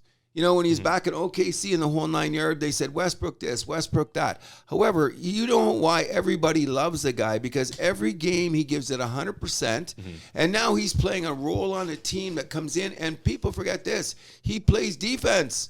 Yeah, he does. He does play defense, and in this league, you got to play defense. And I can't say enough about the LA Clippers. I mean, there's a lot of talk about a lot of teams around the league. Okay, I get it. But the Clippers started off, 0-6? Well, they had a decent start, but it was once they got Westbrook, they were on that, or once they got Harden, they were on that huge losing streak. I think they went 0-6. Yeah, but since then they figured it out, and now all of a sudden they're on the rise. Denver, OKC, Minnesota, watch out.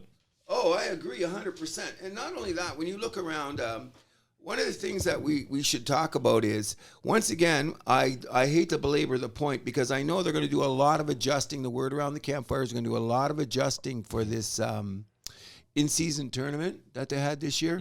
But there seems to be LA and Indiana is coming out of their malaise and starting to but I forget who I heard about. One of the players said, if you play in that intensely, there is a level you go to. Oh, sure. We've seen it with the NHL going to the Olympics, where those teams that have 4, 5, 6, 7 players go, they sometimes just fall out of the playoffs because they just don't have enough gas. Right? Or they don't. Like you said, they took their intensity here, and they haven't been able to find a way to bring it back after winning the gold or whatever the case may be. It's interesting, you know. The biggest one was I think it was Anaheim at the Olympics in 2010. That was a team that had won the Stanley Cup 3 years before. They went to the conference finals, I think, the year before that. All of a sudden, 2010. They had 8 guys in that tournament. They missed the playoffs completely. They missed the playoffs, yeah. And that was the whole Corey Perry, Ryan Getzlaf, Niedermeyer, Pronger. I think Bobby Ryan was with the American team as well. Yeah, that was a whole... Yeah, it's an interesting way to look at it. But in any event, the NBA right now is getting very, very interesting, because the star power is starting to rise. Sure. And I'm also realizing in a lot of ways that...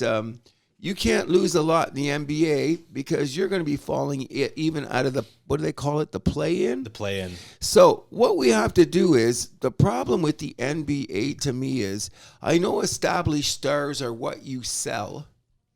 You know what I mean? And you want those in the prime time and stuff like that. But when we're just talking about, for example, and it drives me crazy because it's too early in the season when they start about who is the MVP, who's the best player in the league, blah, blah, blah, blah. They beat it with a horse, right?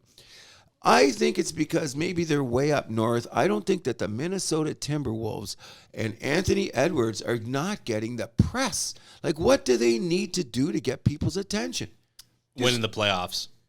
Well, they're 23-7, bro. The best. I get that. And they've beaten all challengers when the fight has come. They've taken the fight back to them. Now, I do give them a chance that they got bushwhacked by John Morant and the crew at one of the games, but that's okay, because Ja was on a roll, and that was at home. That was in Memphis, I believe there was a game there.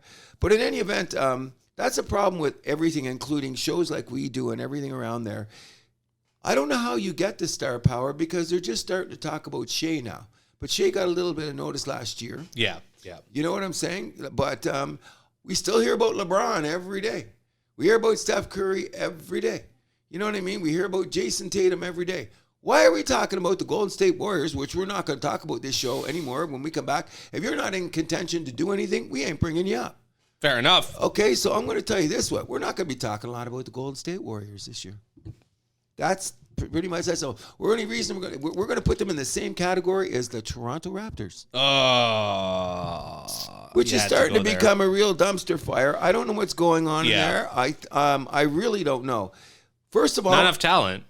No, I think they have components, and I think they got a system. We've said on the show before, they need another big man. They need another guy that can drain threes, and they don't make enough from the free throw line. Oh, simple as that. The free throw line again is killing. How many above average free throw shooters do they have? None. One. Dennis Schroeder. That's it. Oh yeah. It's too bad, because Schroeder is playing better.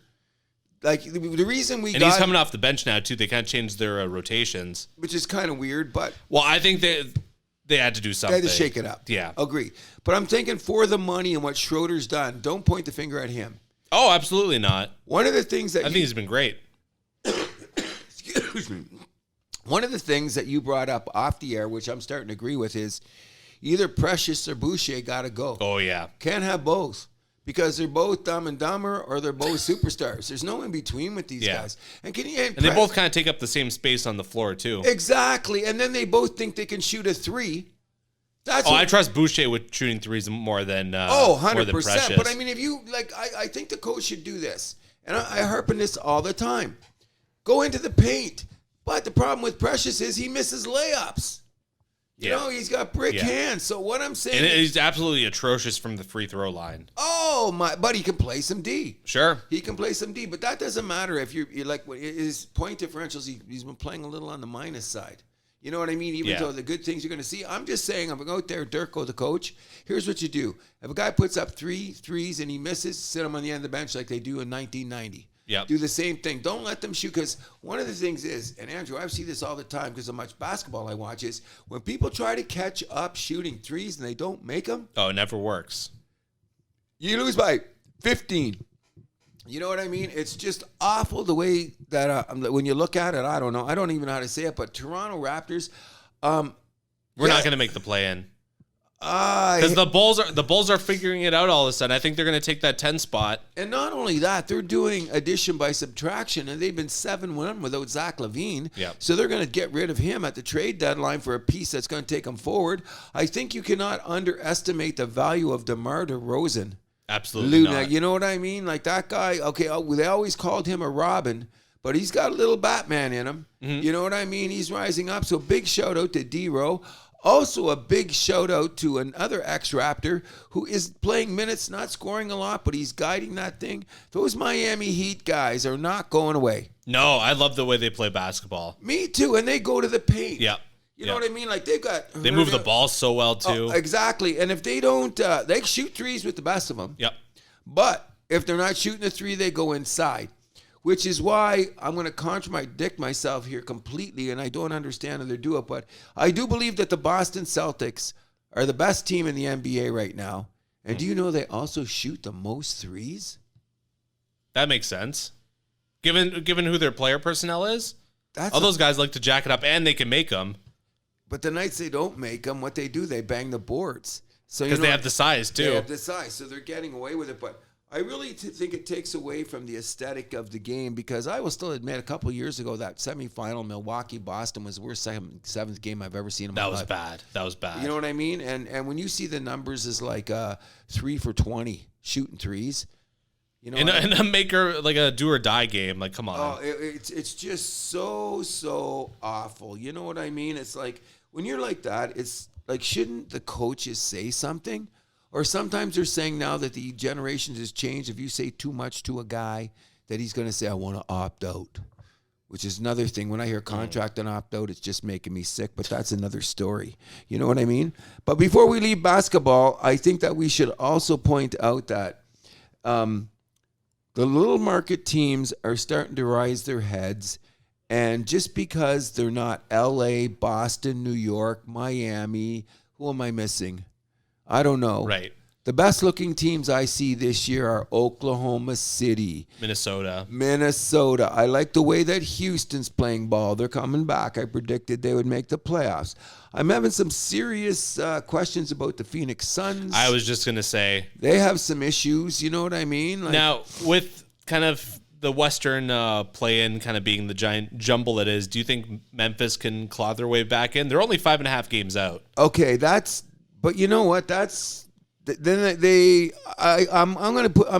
talk about it by the All-Star break. Okay. Let's see what's going to go on, because they're still missing some pieces. You know, Brandon Clark isn't playing. Steven Adams is not coming back for the rest of the year. Mm-hmm. But they got a solid guy, and they got dogs. Marcus Smart coming back, same coming back, and then they can play defense. Jared Jackson. And not only that, they go inside. Like, did you see John Morant? I'm giving him this much credit. And this is why I like John. And I like Anthony Edwards, too. They like to jack up threes. But when they're not making them, guess what? They quit jacking them up. They go inside. Meanwhile, you get a team like Phoenix. They'll shoot threes all day. Yeah. And they keep on missing. You know what I mean? Because he was one of our bitches of the year. And I'm still saying, something about, he was a great player, Booker. Yeah. You know what I mean? But. Yeah. And nothing good. You should take some notes. You should watch some Kyle Lowry film, I feel like. Oh, yeah? Well, just like when that shot's not going in, you got to find other ways to make yourself effective on the court, right? Oh, yeah, yeah. Be a distributor. That's right. Oh, no. That's what I'm saying about Lowry. Yeah. Like, he can still make a three, but when he does and he moves the ball around, he takes the charge. Yeah, he plays defense. Yeah, I got to remember that. That's why the Miami Heat is the Miami Heat. Yeah. You know what I'm saying? Other teams could learn from that. And another team, like when I was mentioning Minnesota, OKC, people don't talk about Sacramento.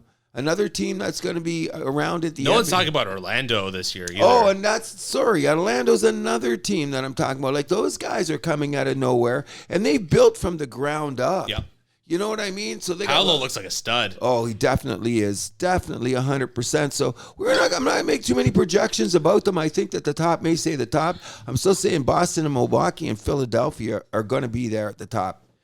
And Miami, those four might be there in Orlando. That pretty well wipes it out, because another sleeper team that no one's going to want to play in the playoffs is the Cleveland Cavaliers. Yep. The New York Knicks aren't going anywhere. Brooklyn's not going anywhere. That means that Indiana ain't going nowhere, which means our Toronto Raptors could very well be outside looking in. Yeah, I think we're going to be sellers come deadline time. I wish we'd do it now, but we're wasting the season of Scotty Barnes and Anunoby. What's the window on Masai before the criticism starts coming in heavier? I honestly have no idea. But I've given my take on this before. I think we all know that Ted Rogers and him do not get along very well. I don't think he's given everything he's being asked for like he was a few years ago. Oh, 100%. I mean, there seems to be a divide, but huge divide. But there's a whole camp of people in Rogers that kiss Masai's ass too. Because they tell Rogers, hey, buddy, wait a second. This guy knows what he's doing. Sure. Plus, there's a double-edged sword that people don't like dealing with Masai because he's pulled. He's ripped off a few people before. Oh, well, then they made the deal. So that, you know what? You know, if he handed you a thing of coal and you thought it was gold. Yeah, that's on you. That's on you, man. So God bless Masai. I hope they don't run him out of town.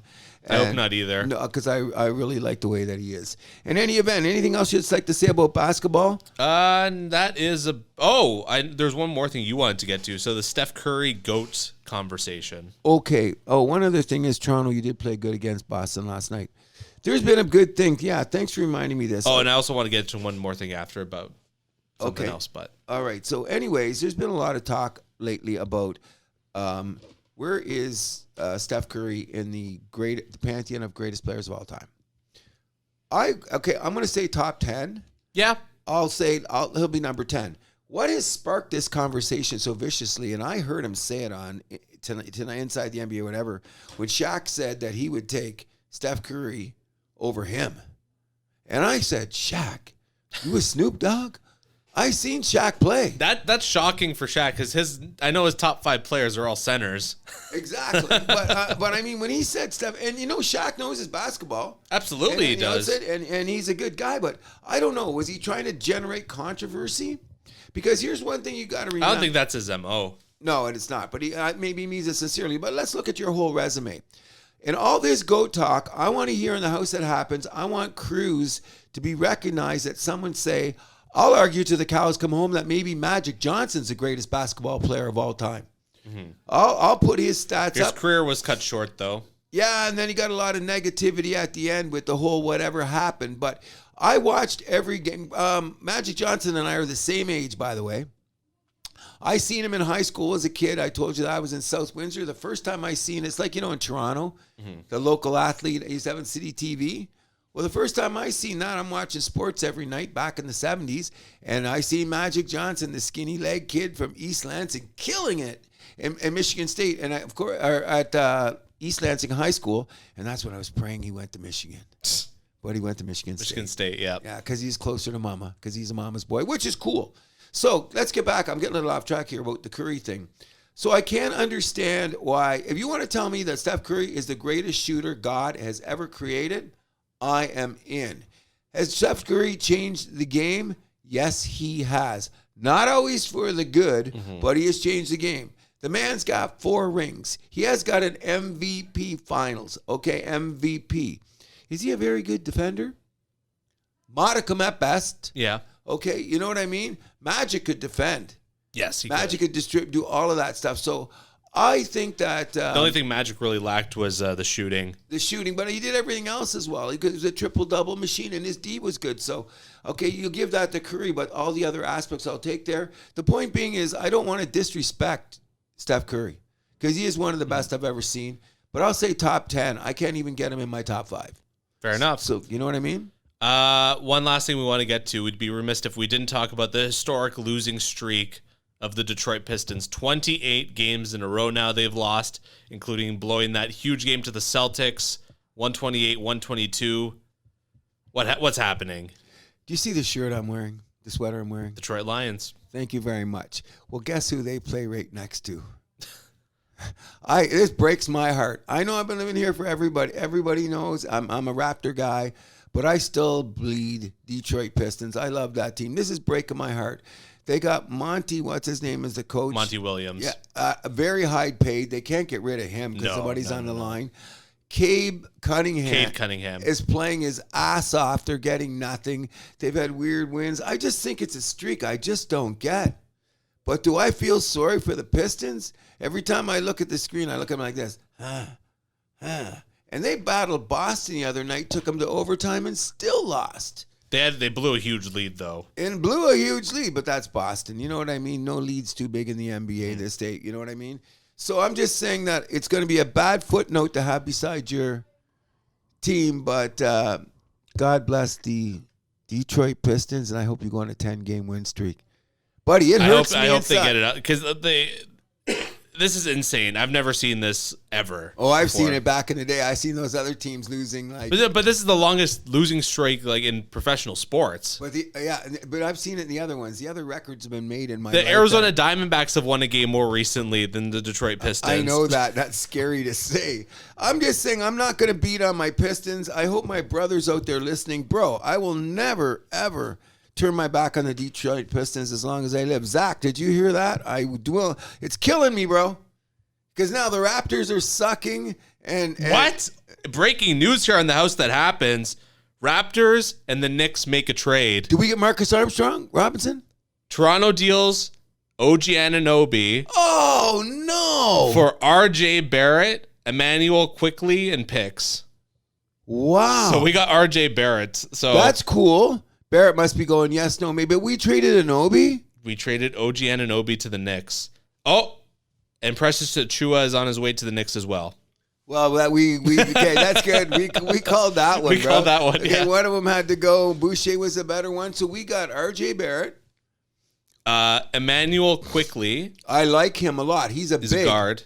I know he's a guard. Yeah. We didn't get 24 years old out of Kentucky. Oh, yeah, he's going to be good. And future draft picks. They haven't said which one. This is reported by Adrian Wojnarowski of ESPN. So it's got to be real. Wow. I'm going to miss you, Anunoby. I'm going to miss him too. I love the guy. I said, he's the guy I didn't trade. I guess they wanted Anunoby, not Siakam. But I guess nobody wants Siakam. Okay. So we're going to lose him then. That's what's going to happen. I wonder what the draft picks are. I'm assuming one of them is going to be a first. I don't know if it's going to be a first this year. I would have to look into that quickly. Do you know who's very happy about this? Jalen Brunson is jumping up and down because he got someone to cover his ass on the defensive end. Sure. You know what I mean? I'm sorry, Anunoby, I miss you already. You know I miss him too. You know what I mean? And we still got Siakam. This is just today, so maybe, guess what?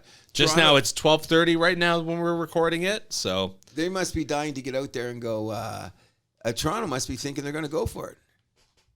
What do you mean go for it? Like make the playoffs. The Raptors think they're going to make the playoffs? Why not? You know that's a sell move, though. Okay, I don't know about that. RJ Barrett still has the potential to be a top 10 scorer in this league. And that feels like more of a deal for the future. But no, he was miscast in the Knicks. Everybody knows that. They had shooters, bangers. Fair enough, but don't you think you're going to have to invest some time to figure out his role? No. Oh, and actually, so I take this back. So the Knicks actually have 4 first-round picks this year. So I wouldn't be surprised if we do get a first-round pick for this year. Yeah, that's what I'm saying. Yeah. Yeah, that's what I'm thinking. Although a few of these are in contention, apparently. So I don't know what that's all about. Well, we'll get one. This is Masai making the deal. And I think RJ Barrett's a good pickup. And this lively kid from Kentucky, remember, heard it first. This kid's good. And RJ, he's on contract up until 2027. Yep. Quickly is an RFA this summer, so he's still under team control. Yeah. A lot of good here. Yeah. A lot of good. 100%. And the good thing. Okay, Masai. I guess you told Ted Rogers to go to hell, right? Here we go. Someone was told to go to hell. We don't know who. Interesting. This happens on the show. I like when shit like that happens. I'm glad this, because there's been a few times where breaking news has happened right after the show. Like, I believe the famous, I'm blanking on his name now, Otani. Oh, yeah. That happened right after we recorded. It had people on Instagram being like, he signed in LA. I'm like, yeah, thanks. Like, we know. But that was like, we just went off the air, people. Yeah. But you know what? Sometimes what people are starting to understand about this, and I give you credit for this, man. If you go back to our first shows to now and the flow that we've developed, which is really good, and what people have said to me, what I really appreciate is now that a couple of guys, and we're going to have some guests in the new year, Cody McDonald, Kevin Pick, whatever, is that we're not on here just talking shit. We have to figure out what we're doing. Like, what did we just say? Precious or Boucher has to go. We need a better shooter. Blah, blah, blah. And it just fell into our hands like this. We can't pick lottery numbers, but we do know a little bit about sports, bro. Just a bit. That's what I'm saying. So we're going to move on to our favorite thing of the day. Hell yes, sir, the NFL. Okay, so here we go. I just want to say one thing. When I heard, do you know now that the Detroit Lions are the division champions? Yes. For the first time in 30 years? The first time they've won the NFC North. The NFC North. It was the NFC Central back then. Yeah. With Tampa Bay was in our crew. You know, with Warren Sapp. Wow. Yeah, and Warren Sapp chasing Brett Favre and killing us every week. Just killing us. But I just want to say this. I've been a Detroit Lion fan for over 50 years, and I'm not going to shed a tear now. But have you seen Dan Campbell give the speech after the game in the dressing room? I felt like he was talking directly to me. I really did. He goes, you guys that have been here for 1,000, this, and that. And then we had, you ever watch The Insiders? It's a great football show with Ryan Clark, Jay Cutler and all that. Right. The guy with the braids that does the Pivot podcast too, he went through the myriad of ways that the Detroit Lions could invent to lose. It killed me because I seen every one of those games. I seen every down. I sat through an 016 season, kid. Yeah. You know what I mean? So I'm going to be here. So I'm going to be bold enough to say I'm going to make my picks later. It's Jimmy Johnson night in Dallas. Putting him in the Ring of Honor. And who are their opponents down in Jerry World? My beloved Detroit Lions. I'm calling the upset tonight. Oh, okay. I'm calling the upset tonight. And you know why? Because then we got to get ahead because and I'm going to say this to my brother. Okay? Joe, listen to me. You told my son that you're not worried about Matt Stafford coming into Ford Field to play us in the playoffs.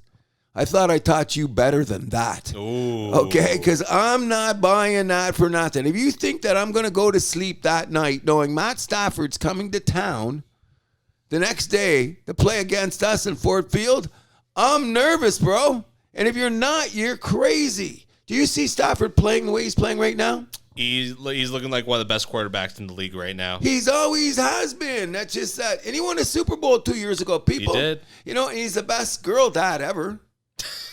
Okay. I don't see what that has to do with football, but okay. Well, just because, you know what I mean? That you can show your sensitive side. Right. You're not out there corralling boys. You're out there, playing with Barbies and pushing their cars and all that. Did you see him before the game last week? No. Cutest thing ever. Daddy, don't get tackled. It's unbelievable. I'll try, sweetie. Okay, I'll do the best I can. It's obvious one of those things where the man wants a boy. Right. Kept on going. Let's do it again. Do I want... How many kids does he have? 4 girls. Wow. I don't think he wants 5.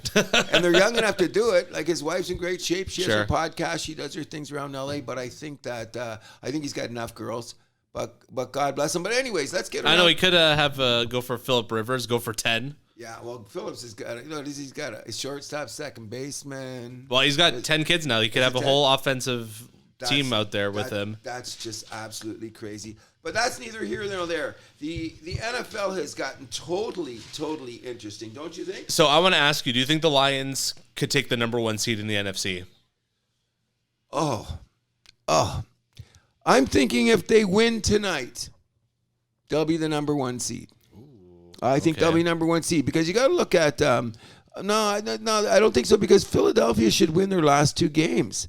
Like, who's Philly playing? They got nobody to play. So they got the Giants, I believe, and Washington. Oh no, sorry, they had the Giants last week. Who do they got? They got bums. They got bums. They have Arizona at home. They should smash there, and then they go into the Giants next week. So they do play the Giants. So they got, that's a division road game. Things can get wacky. Okay, so there's what we got the same record as them, right? Yeah. But they hold the tiebreaker, I believe. I believe so too. And we got Minnesota. So even if we, I think we got Minnesota. San Fran and Philly both have the tiebreaker over you. Yeah, so I don't think it's a possibility. And I think that San Francisco's smashing this week because we should get back to it. I'll come to our power ratings. Isn't it great that on a holiday weekend, the last game of the night on a Christmas night, and I picked all 3 of them games wrong on Christmas Day, by the way. All 3. The Baltimore, which I was hyping a few weeks ago. We're not going to talk about our football picks from last week. But I am. But I'm saying, remember a few weeks ago when I first, I think I put them on my power rankings first. I'd like to say that I did some time ago because there was something about that team that's, the physicality is winning this year, and it's the year of the defense when it's usually the year of the offense. But even their offense, they can play any which way and beat you. 2 or 3 times this year, if they had the 10 best plays in the NFL this year, if you picked the 10 best plays of the year, I would say Lamar Jackson's got 2, and I bet you Matt Stafford's got 2. Okay. You know what I mean? Because both of them have been slinging the ball all over the place. Now, here's the question. How do you pick the MVP in the NFL now? How do you go about it? Now, is this just an anomaly for Brock Purdy? I think he got a little bit stressed in the moment. He'll learn from it because he made a couple of bad decisions. Okay, the batted balls I get, it unravels for anybody. I heard Aaron Rodgers said, hey, I've had nights like that. I heard Jay Cutler say I've had nights like that. Like, don't pick at the team because San Francisco is still good. But they're a great team. Oh, that's what I'm saying. So do you think are you worried about Brock Purdy? I'm not. No. I'm not. I mean, it was just one of those games. And you know what? I think that we saw 6 of the best linebackers on the league playing for both sides. Because San Francisco had those moments where they could have gone in and done it and done something, but the bad pick or the bad throw or whatever made it interesting. But we're getting down to who is going to make the playoffs now. Who do you think we've got there? We've only got 2 weeks to go, buddy. Yeah. It's really starting to settle. I mean, AFC, Dolphins, Bills are both in. Ravens are in. Browns are in. Chiefs are going to be in. Do you, I want to ask you this question. Do you think that anybody wants to play the Buffalo Bills when the playoffs start? Probably not, although the Bills will have to play on the road. Well, defense travels. You know what I mean? Defense in a running game travels. I read... but those things have been kind of a little shaky at times for the Bills, don't you think? I think that last week against the Chargers that they took it off after... Look who they played before. They played Kansas City. They played Philadelphia. Right. They played Dallas. Yeah, but like their run game isn't anything too special, don't you think? Buffalo? Buffalo. Oh, I disagree. You think so? Look what they did. They threw 7 passes against Dallas, remember? Yeah. Cook rushed for 240. Last week against the Chargers, what they did is they let the Chargers hang around. They had a good rushing game last week, but their O-line is intact, and O-line and defense travels. So I would want to be playing Buffalo in the playoffs, even though the prohibitive favorite has to be Baltimore because they have the top 5 defense and the top 5 offense. So that's not. That's usually the formula. The formula for going to the Super Bowl, right? 100%. So winning the Super Bowl a lot of times. I'm gonna go there. I think Jacksonville has now become complete frauds. Whoever wins that division, that's just going to be the back door, right? Exactly. They might even three-way tie for first place though. That's Indianapolis, Jacksonville, Houston. I'm kind of hoping Indy comes out the back. They would. I think Houston. I hope they come out the door. Houston, yeah. Indianapolis, I think they're going to find a way to blow it. I thought they were going to be there. I really did. And then all of a sudden they got weird. What is the situation with the Kansas City Chiefs? What a horrible game on Christmas. Oh. Horrible. And by the way, I think I'm developing some magic powers, by the way. Okay. Kelsey made a great catch, went down the field for 20 yards. I said, show me Taylor, and by God, they showed me Taylor on the screen. You know what? I'm kind of getting ambiguous about the whole Taylor Swift thing. I think it was really cute that Mahomes' wife and her had the monogram Santa hats with the numbers on them. I think that was pretty badass. But the point being is, I bet you any money when you looked at that game that Crosby's wife was at the game. Mm-hmm. Don't you think so? Max Crosby on the other team. Yeah. I think the Raiders. I think Devontae Adams' girlfriend was at the game. Okay, they're not the stature of one Taylor Swift. However, I'm there to watch the football game, and I don't want to turn into Al Michaels. By any means, I'll try not to. And I appreciate the fact what they bring to the game, and it brings a little bit of fan interest. And I can't believe everyone is saying a lot of fan interest with Taylor. Oh yeah, let's not forget. They just pulled up the numbers now. The under 30 girl thing is just ridiculous. Insane. It blew me away, which is good because the monolith don't need it, but they got it. But they could use it. They're never going to say no. Who says, as Keith Richards? Oh, the famous Keith Richards quote is this: "Whoever says no to a little extra bread." Whoever says no. I mean, it's just hilarious that they say it. Now, just another side note before we get on to our picks and stuff, because I want to our power rankings. In our power rankings, and that is, I just want to say one thing. I think that I like Adam Silver a lot. He's a good man. He's a good commissioner. Didn't it feel like the Roger Goodell and the crew came in and pillaged the whole NBA thing on Christmas Day? Oh, they really did. Didn't they just bitch slap it to the curb? They'll just I think they let it know. Because look, everyone's watching basketball around the world. Mm-hmm. Okay, everybody, because it's played. All you need is shorts and a ball. The whole thing, sure. Right? Okay. However, just to say the power of the NFL was on full display on Christmas Day because the NBA is scared to look at the ratings compared to the games that they were watching.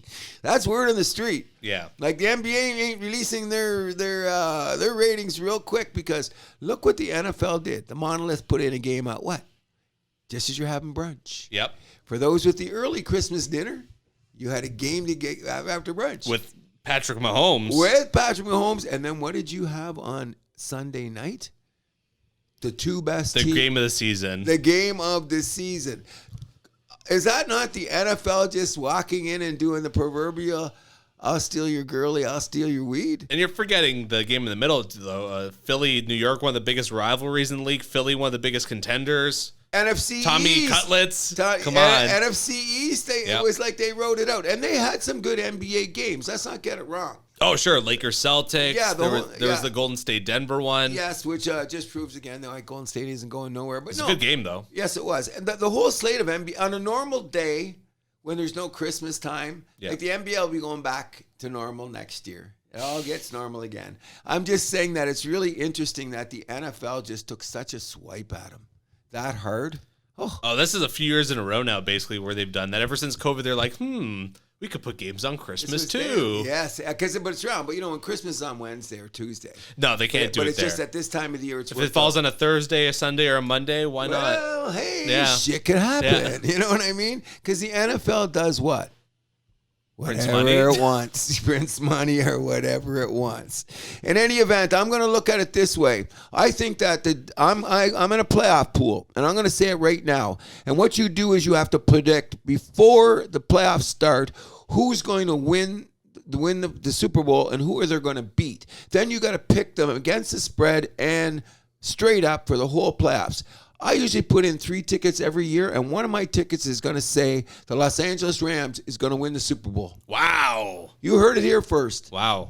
Let's look at the Los Angeles Rams. Ever since Stafford's come back from the injury. He's had more touchdown passes than any quarterback in the league. Their defense has been top 5 to top 10 at all times. And who was their only loss to? Who's the best team in football right now? Okay. And who'd they lose to? On a punt return in overtime? People, wake up to my boy Matty Stafford, the best girl dad in the country. The best girl dad. And he's going to the Super Bowl. I just hope he doesn't play Detroit in the first round. No. Wah, wah, wah. Have I apologized to Kirk Cousins yet? It's about time you did. Kirk Cousins, and I guess the lovely ladies I met from Minnesota when I was in Mexico. I owe everyone a big apology. I said Matt Stafford was a fraud. Oh, boy, was I wrong. Thank you. Top 10 quarterback. Who, Stafford? Or Kirk Cousins. Kirk Cousins. Oh, yeah, okay. You say, he's top 10. Yeah. Oh, yeah, definitely. And he's probably going to stay in Minnesota. I don't see why they would move on. I think they're going to restructure the contract. Well, he's a free agent, so. Oh, yeah, well, they're going to sign something new there. They're going to figure it out. I'm just going to say this much. I think that Detroit would be in a battle right now if Kirk Cousins had played all season. Oh, absolutely. You know what I mean? And their defense is holding up well. So I think Minnesota would have beat you guys last weekend if Kirk Cousins was in the lineup. That's why I'm still. I didn't say nothing about pretenders yet, did I? I'm a little nervous there, but in any event, let's get to our picks of the week. Anything want to talk about the NFL? Power rankings. Oh, okay. Power rankings. Okay. My number 5 is the Miami Dolphins. Okay. Number 4, the Philadelphia Eagles. Okay. Number 3, your Detroit Lions. Thank you very much. Number 2, the San Francisco 49ers. And number 1, this should be a surprise to absolutely nobody, the Baltimore Ravens. Damn, and Lamar Jackson. Could be the only 14-win team this season, which...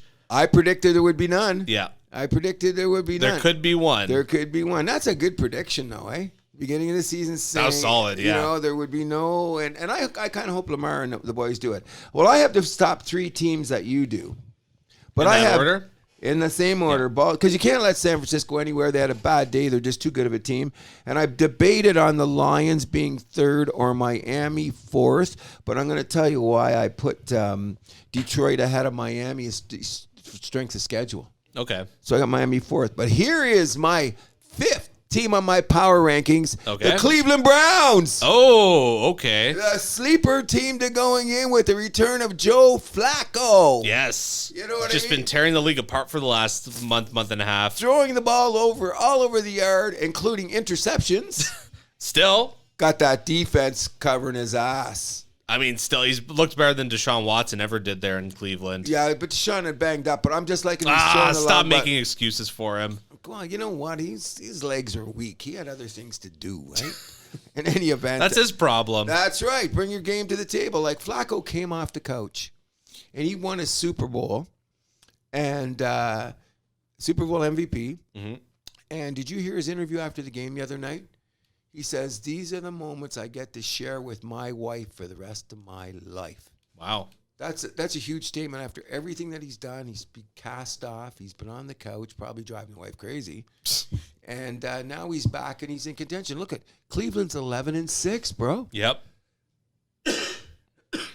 No one's going to want to play them in the playoffs. We talked about Buffalo, but they're the 2. They should smash whoever the NFC or AFC South winner is. Wouldn't it be funny that the upset angle got to a point where it was Buffalo and Cleveland? That'd be funny. AFC, I would love that. I mean, God bless. Sometimes I want Lamar to win because to get to be that great quarterback, you have to get to the Super Bowl. Just like Josh Allen, he's going to have to be there after your quota being he's going to be he's just the next Matt Stafford. Well, he's going to win a Super Bowl then, as far as I'm concerned. Sure. But in any he's got the talent. Oh, 100%. And people forget, he's got 40 combined touchdowns. That's not surprising at all. So why isn't he in the MVP candidate? If they run the table.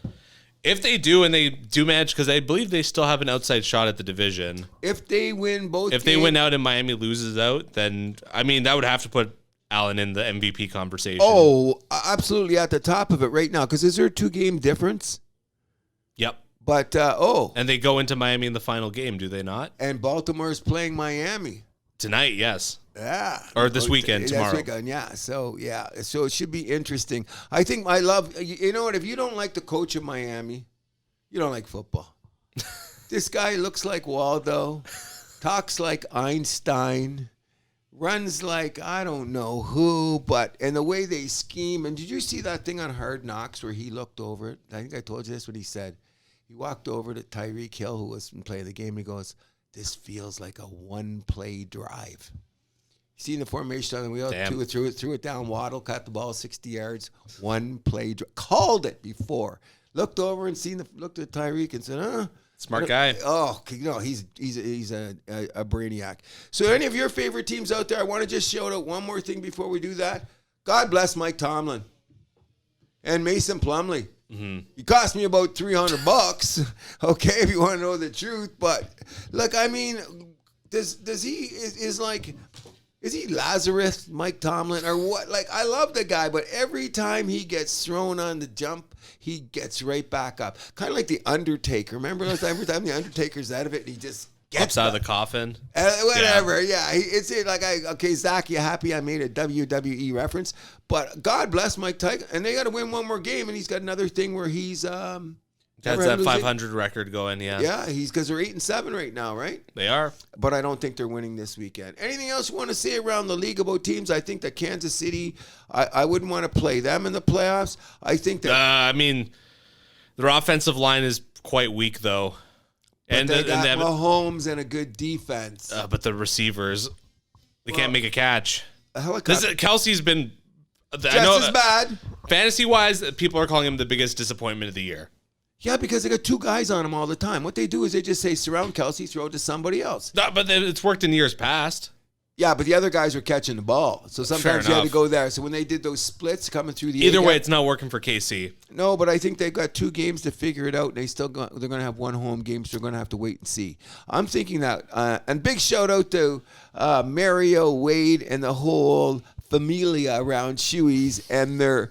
Las Vegas Raiders. You guys ain't making the playoffs. Stop it. Speaking of not making the playoffs, the Denver Broncos and Russell Wilson. He's going to be benched for the rest of the season.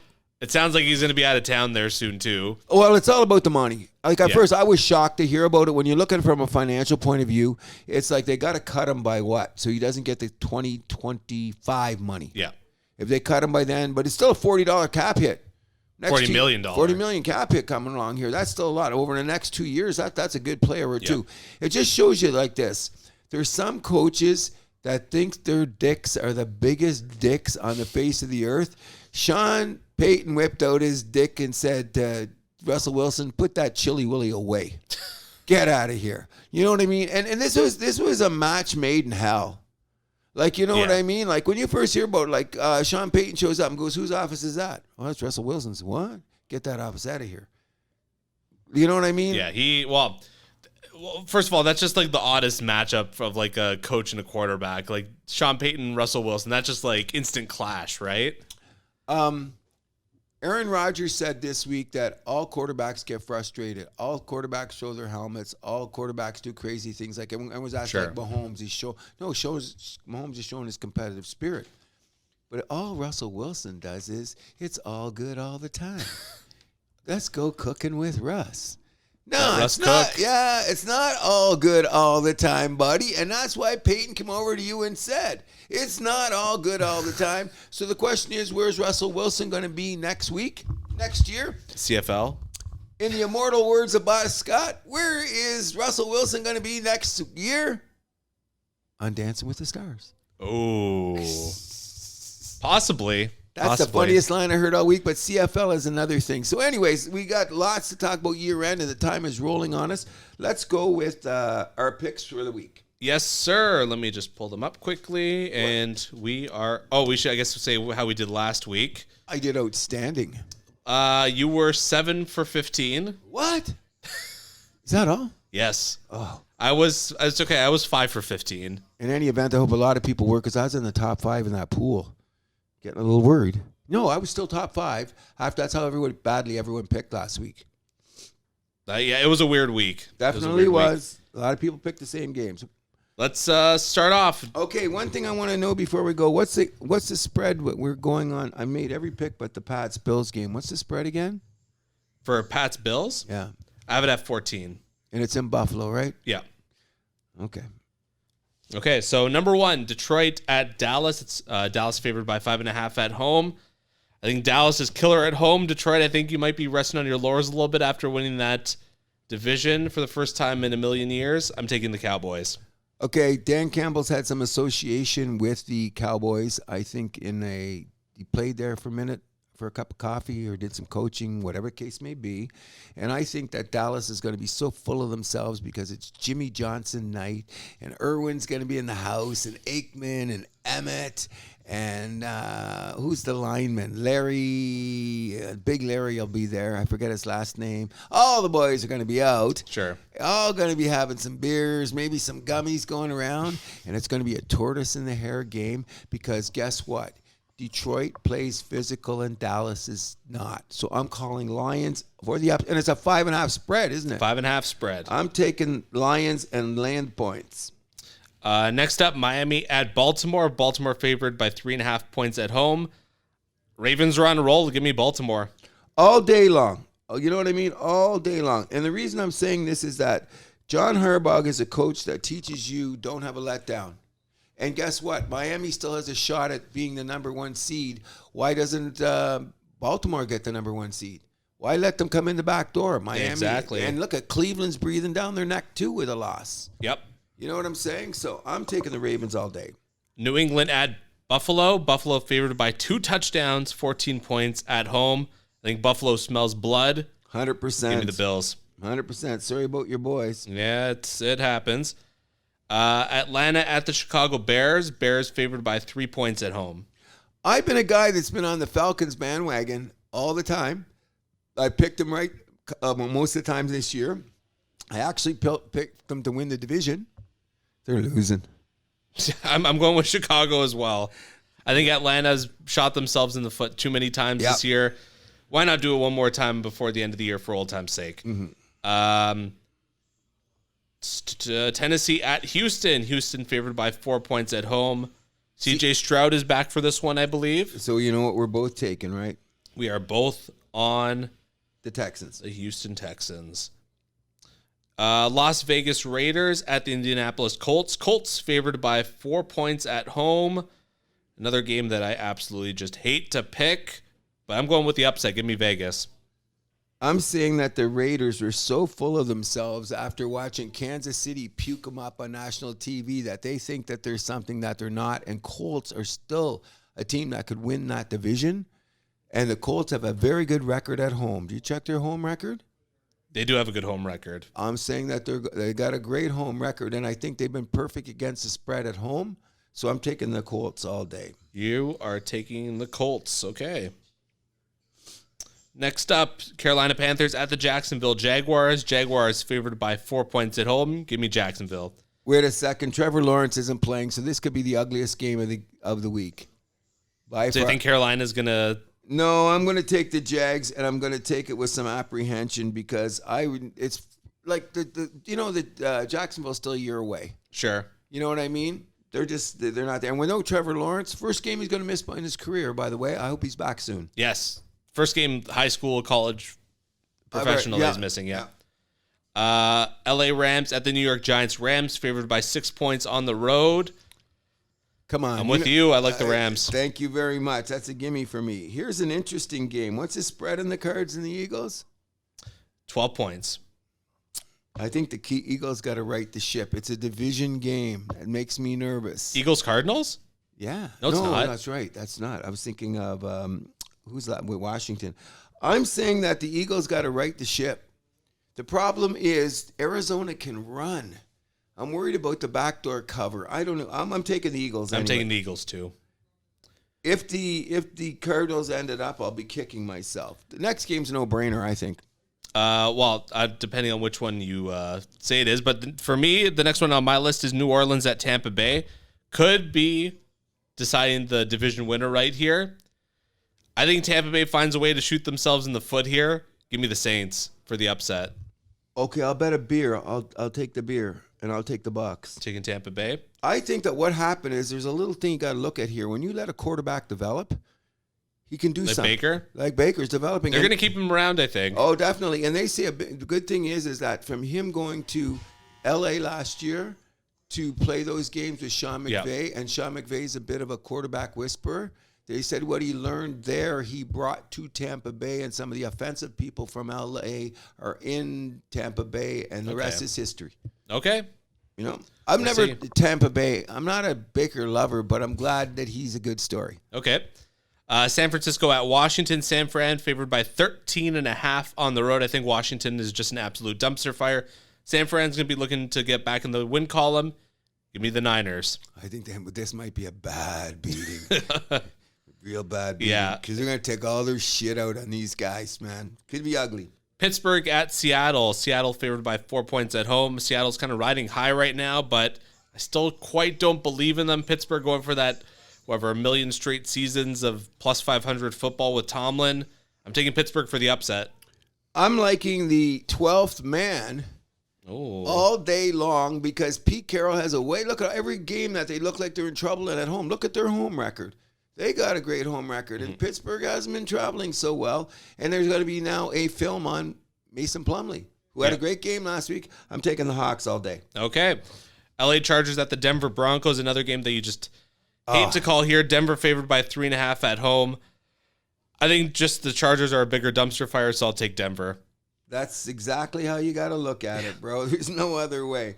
That's like, what do you want, shit or shinola? It's both bad. Cincinnati Bengals at the Kansas City Chiefs. Bengals battling for a playoff spot, but Kansas City got smoked. I think they'll be looking to rebound from that. Did I say they're favored by 6.5? I'm taking KC. Yeah, at home. How come I don't have that one down here? But I'm definitely taking KC. That's the Bengals and KC, right? Yes. I think this is where in Arrowhead, right? This is in Kansas City. I think this is where the Chiefs put the nail in the coffin for the Bengals. Okay.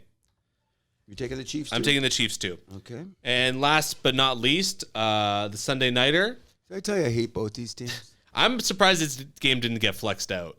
I thought it would too, but I don't know why, because it's something about they're still saying there's some competitive thing about this, isn't there? I mean, one of these teams could still make the playoffs, technically. But if Seattle wins, then this game just means absolutely nothing. But either way, it's Green Bay at Minnesota. Minnesota favored by a single point at home. I just want to say that these two teams, complete polar opposites on defense. Green Bay has all the defensive talent in the world. They just can't figure out a scheme. Minnesota seemingly not that much defensive talent, but they're getting it done every week. Unbelievable. I'm going with Green Bay for the upset. I'm taking the Vikings. Minnesota Vikings. Yeah. So we went pretty different directions this week, which should be interesting come next week. Usually bodes well for me. We'll see. Oh, can I have a big shout out? I am cheering for the funniest thing on TV. I'm not going to say who, not going to brag things, but I'm cheering for the Owen Wilson gambling team on our national sports network. Luke Wilson. Yeah, Luke Wilson. What's her team called? Owen Wilson? Oh, I see what you mean. Yeah. So I'm cheering for their team. Okay. Just let you know. We'll take it right into our year in review show.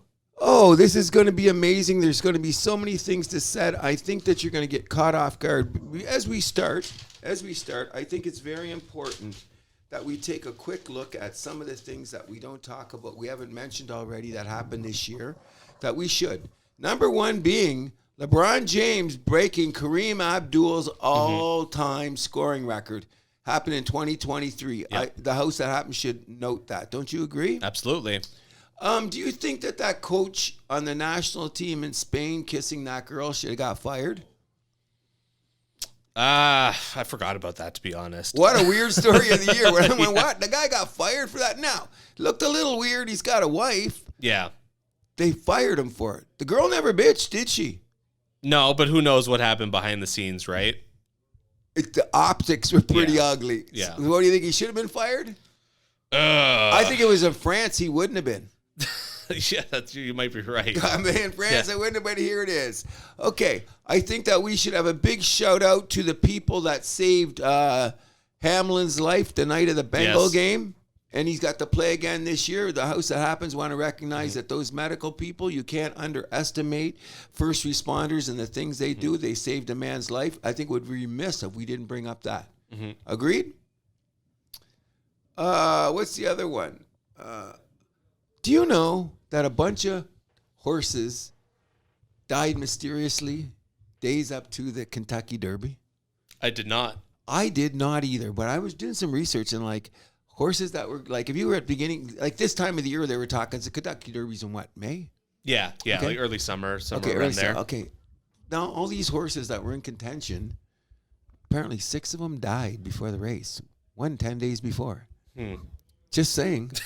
I'm not a horse racing guy, but is that not an odd thing to happen in the year 2023? I mean, this sounds like it could be an alleged scam. Some alleged insurance fraud, potentially. I don't know. It was just so weird. How big of a story was Aaron Rodgers 4 plays into the year? Oh. But one of the biggest stories of the year? Terrible. It was terrible, but now what has it turned into? One of the biggest stories? Should it be mentioned? I think so. The Jets really ended up being what have you, but yeah, okay, we'll put Aaron Rodgers on the map. I want to say that I don't want this. I'm going to take the opposite ends of the schedule when we're talking about TMZ stuff, which I hate to get on football, but I think that the Travis and Taylor story undoubtedly is one of the biggest ones in the year, and we're going to concede that it is, so let's move on. But when you get to the other extreme, and Zion says he's having a child, and a porn star jumps up and says that, is that not the opposite end of worst? That's the cringiest sports story of the year. Okay, that's what I wanted to say. The House That Happens calls it the cringiest. Thought I'd bring that up about things that we go are just beyond. We don't. And like her whole rant on Twitter or whatever, that was insane. insane. That's what I'm saying. Like how that crosses a line. The other thing is, once again, I want to remind everybody that Deion Sanders changed this. It has to be one of the biggest stories of the year, considering what's happened there. I don't want to forget that. We cannot forget the fact that the Canadian men's basketball team, we want to remind everybody, we're going to the Olympics. Yep. Agreed. Very, very sad to say that this is the actual end of Oakland being a sports city. Is that a big sports story? Yeah, absolutely. Going like all the history around Oakland, and it's all dead. Yep. Now, I'm going to say 2 things that's going to shock the shit out of you, because you're going to go, where did this come from? But I think that they're possibly, I'm going to let you know when we get there, but my team of the year may be Manchester City. Manchester City. They won the triplet. But not the quad. Still the triplet, man. Come on. I'm not, well, look, do I look like Mr. Soccer? No, you do not. Thank you. So I'm bringing that to the table.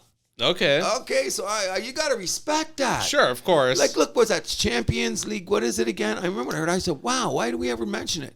I mean, there's whatever. So they won the Premier League, they won Champions League, and then they won one of the cups. I can't remember if it was the FA Cup or the other one. I think it was FA. Okay, so that's the bigger one. Anyways, this is just a prelude to the fact that Mr. Milani's going to make sure that we have full coverage of the Euro coming this spring.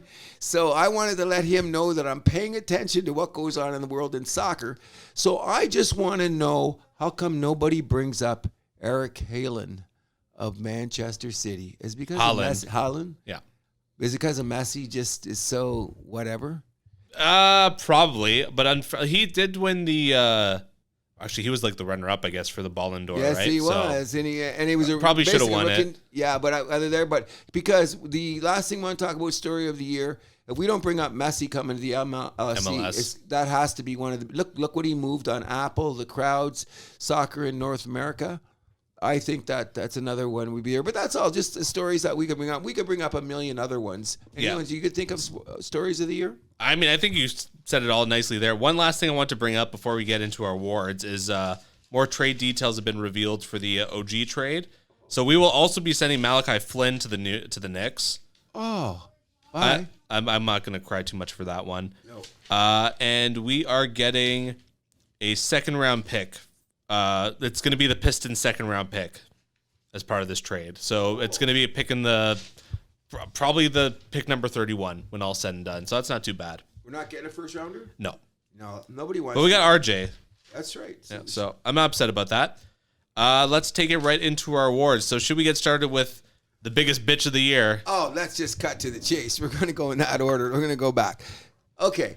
There's a lot of bitches in this game, okay? Yeah. There's a few different directions you could take it. Jonathan Huberdeau of Calgary. Oh, yes. He was definitely like, I did a little research. That guy, you know what I mean? I think he wears pink underwear. I guess there's nothing wrong with that, but come on. That guy's there. And I don't forget Mr. Trae Young is still, and Luka are all there. But James Harden had some bitch moments this year. Oh, definitely. Trying to get his way out of Philadelphia. And there's a soccer player. I forget where. I'll look him up next time, but I can't get him on the list. But I seen something. I go, this guy's kind of a bitch too. I think he went to. He ended up going to Europe. I mean, going to the Saudi league. Okay. So anyway, the guy is him. We won't look him up. Neymar or someone else. No, Neymar's not really a bitch. Nah.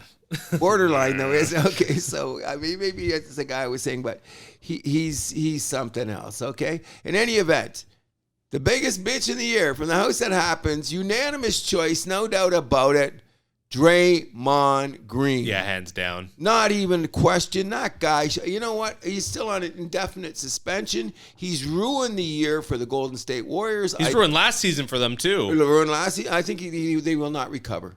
As a matter of fact, I'm saying the Golden State Warriors will not even make the playoffs. No. Okay. It's I still find it a little bit shocking that they chose him over Jordan Poole in that whole debate, but I think some of that is just like his value is shot. Like who's people are going to be like, I don't know if I really want Draymond at this point in his career. Oh, he's going to duck low and he's going to be coming off the bench for someone like the Lakers. You watch. Because you know what? But the Lakers wouldn't want to trade assets. They're going to get him off the scrap heap. Whatever the case may be. That's my point. But I think, once again, I really like Christopher Russo's reference to this way. We've never had a drink with Draymond. We've never had dinner with Draymond. You can listen to his podcast if you want. I won't. Neither will I. But the bottom line is, we as John Q. Public and huge fanatics of this game, we only do the eye test. And the eye test says to me a 5-letter word that starts with B. Congratulations, Draymond. Congratulations, Draymond Bitcher. The house that happens. Biggest bitch of 2023. Yes. Let's move on to our biggest villain of the year. So Draymond is obviously in consideration for that award as well. Oh, Marchand. Brad Marchand of the Boston Bruins as well. I think that we should up the scale on Barkov in Florida too. Sure. There's a number of players on Florida. Him and Sam Bennett on that list as well. I forgot about Sam Bennett. What's his name? There's a pitcher that I was going to think about that's a villain right now. Garrett Cole? Yeah. Because he thinks he's freaking Darth Vader. Screw him, man. But he talks like Kermit. So screw him. But come on. We all know who the biggest villain is in the most highly competitive sport in the world. My son. And all you people that are giving me a hard time because I've suddenly fallen into the bed of Formula One. If you don't know who Max Verstappen is, this guy is the villain of the year by far. Yep. Untouchable. Like those other guys, if you know who Marchand is, you know Draymond and these guys. You see Max, he's the only guy that can whip his dick out at the podium with a girl on his arm and nobody says a word. Oh, he wears that black hat wonderfully. Oh, does he not? Maybe he had the quote of the year in sports when he was given the 5-second penalty, and was it the second last race of the season, I believe it was? It's like, send them my regards. Yeah, exactly. But you have to understand his accomplishments we'll get to later. I'm saying that I understand why people didn't like him because, by the way, I should have said in the bitch category, and people are going to yell at me like this, Mr. Lewis Hamilton had a couple of little... Oh, you would throw him in the biggest bitch category. I was thinking if I would put an F1 driver, I'd put Esteban Ocon. Oh, he's there too, yeah. But, a couple times this year because he was losing and things weren't going his way, I think, Lewis... it's that time of the month. Come on. He had his moments. But in any event. Let's move it on. Best team of the year. So there's a bunch, obviously you could throw in there a bunch of championships teams, maybe the Denver Nuggets. But the ones I'm really looking at, Texas Rangers, spectacular year front to back, World Series champions. Vegas Golden Knights picked it up from the end of last season. I've started off spectacularly this season, but I think we got to keep it in F1. Red Bull F1 is my team of the year. Okay. I had a toss up here because I'm going to tell you who my team of the year is, and you're just going to go, stop it. You're going to reach across the table and slap me.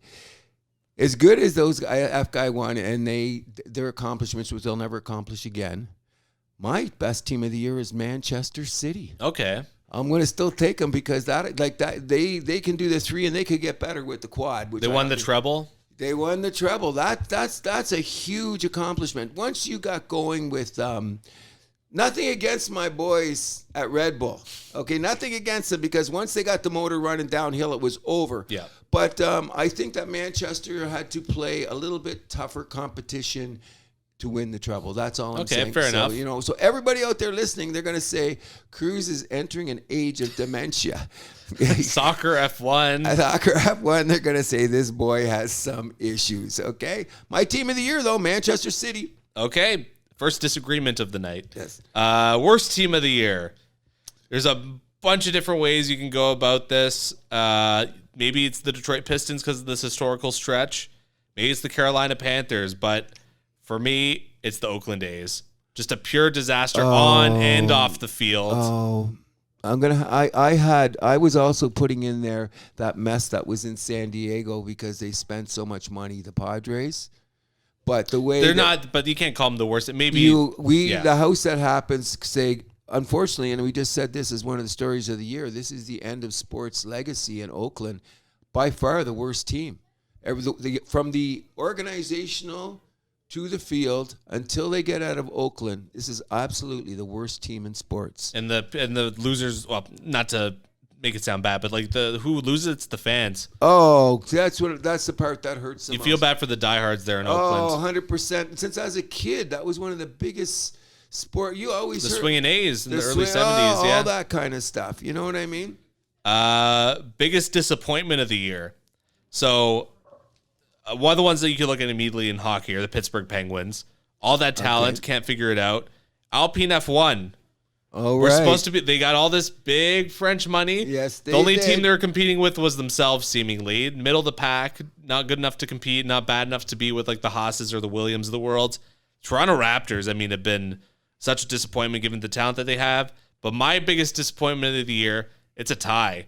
Ooh. The city of New York for baseball, the Mets and the Yankees. Oh, good. Okay. The Mets were definitely one of my contenders. All that money that they just threw, could not figure it out. Both those teams really didn't make it close to the playoffs. No, not even came close. So can I tell you who my biggest disappointment of the year is? I agree with all of those teams that were there. I think that the Golden State Warriors turned into a huge disappointment. Yeah, they turned into a pumpkin. I think the Denver Broncos were a huge disappointment.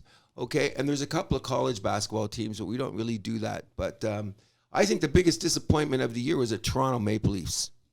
As the biggest disappointment. Unbelievable. I live in this city every day. They're getting national TV press. Everybody's talking about them going this, that, and the other. And what did they do again?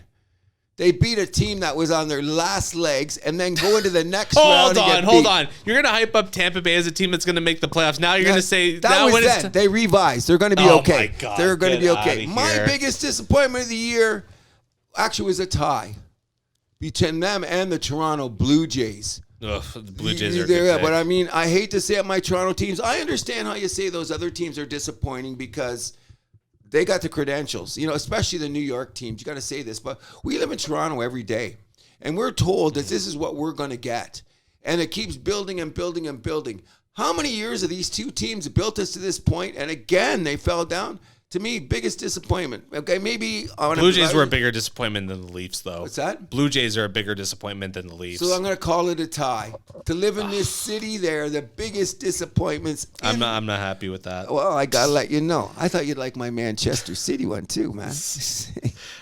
Biggest surprise of the year. So this is positive surprise. Okay. So once again, I have an F1 team in here. McLaren F1 didn't have a great first half, but second half really figured it out. They really figured out the aerodynamics. Florida Panthers. That was a team I was riding off all last season. Ended up going to the finals. Picked it up again this year. OKC Thunder. Looking like one of the big teams in the West. But in baseball, a team no one had their eye on. I'm with you right all the now. way to the World Series. I only put one team down. Arizona Diamondbacks. How can you not call them the biggest? Come on, in the league. Yeah. In sports. In all sports. In all sports. Go around the world because first of all, it's a capitalist system. Yeah. For starters, and number two is they went to the World Series. Yeah. And and lost 3 games 2 years ago. Yeah. Unbelievable. Biggest surprise in sports. Arizona Diamondbacks unanimously agreed here at the house that happens. And before I forget, biggest disappointment, I'd be remiss if I didn't bring up Toronto FC. Oh, God, yeah, that should have been part 3. There's 3 Toronto That was teams. even worse because they spent the Oh, most money my in MLS. God. They didn't even, they were like dead last? Yeah. So what? Toronto gets the trifecta in disappointments? TFC was the worst, though. Oh, Come yeah, on. I forgot. I would have said them, but that's a trifecta because all 3 teams disappointed us immensely. Yeah, but TFC didn't even sniff the playoffs. Exactly, and they brought all those guys in. Unbelievable. Yeah, we saw about that. I'm sad, but we got Barrett. But I love Anunoby, man. He's my boy. Damn. Just had everybody in hearing about the news about that's going on. Okay, biggest surprise at Diamondback. Now we have a special category here. Yes. Now, can I preface this before we go on? We're going to pick our favorite female talking head. The reason why I'm going to do this is because I've been watching this about 50,000 years of sports when they only had 20 minutes at the end of the news when I was a kid, okay, whatever. And what I want to say is I'm for equality on all levels, all genders, all races, all creeds, whatever. But if you go on TV and you suck, get off. Right. Okay, so why is it when a guy sucks, we kick him to the curb? And I want to... that's not always the case, but... Well, a lot of them come as they go, but I can tell you a few guys that have had many chances. Frankie? Okay. Well, okay. I thought we were going to name names. Okay, so that slipped out of my mind. Anyways, I just want to say this. I'm saying, with all due respect to the girls that I'm going to bring up that are doing the sport, who I absolutely are my runner-ups, including Molly Karam on First Take, who has to take she gets thrown into the lion's pit of a bunch of testosterone every day. Elle Duncan for her insights on ESPN Sports Center, and our own Kate Burness, what a great thing that she has done. Thank God we've got them around because I would throw a Doris Burke in that conversation too. Yeah, I'll give her in there because that's not our winner, but they just give us hope for all the terrible female broadcasters I see on TV every day. TSN, upgrade your game. Thank God Jay Onright comes on. Because sometimes when we're not naming names, but sometimes I see it, you can read a teleprompter. So I think what those girls should do is, when they have missed plays of the year awards or plays of the year or teams of the year. I know where you're going with this. Then let them do that show. Because all they got to do is read the teleprompter. Because these girls don't know shit. Well, but there is one that does know her shit. And her name is Mina Kimes. Oh, Mina, our girl. Congratulations on having her son, I believe, her first child. Yep. Mina comes on, and when she talks about football, and I'm glad, I think you said I kind of introduced you to her. You did introduce her to me. Okay, this girl, when I stop. I mean, she's not always right, but she's very informative. She's informed. That's the number one. That's the exact. While you're on TV, I want to hear you say something, and I want you to be like, hey, this is it. Big shout out to Mina Kimes. I think it's going to take a couple years before she gets dethroned, but she is our female broadcaster of the year. Yep. I listen to her podcast, was it twice a week, every week? Right on. Next up, the moron of the year. So a big one to mention is Pierre Dorion. It's a mistake that happened from a few years ago. Not disclosing the no trade clause details when trading away the Russian there. Yep. But for me, it's kind of a tie, but it's the same guys running the show. It's Atkins and Shapiro, Shatkins, if you will. Okay. And it's all because of one trade. Okay, I got you. Yeah. As Marino was named Gold Glove Catcher of the Year as a rookie, just kills me. Well, I had a couple of candidates, okay? Okay. I hate to say it. One of them was John Morant. That's fair. I hate to say it, but come on, my boy was stupid. Yeah, waving around the firearm there. Yeah. Not a smart move. Yeah, and I think that Corey Perry Ooh. was up there, I thought. Although we don't know what he did. We don't know what he did. Yeah. But my moron of the year going away is Babstock. Oh.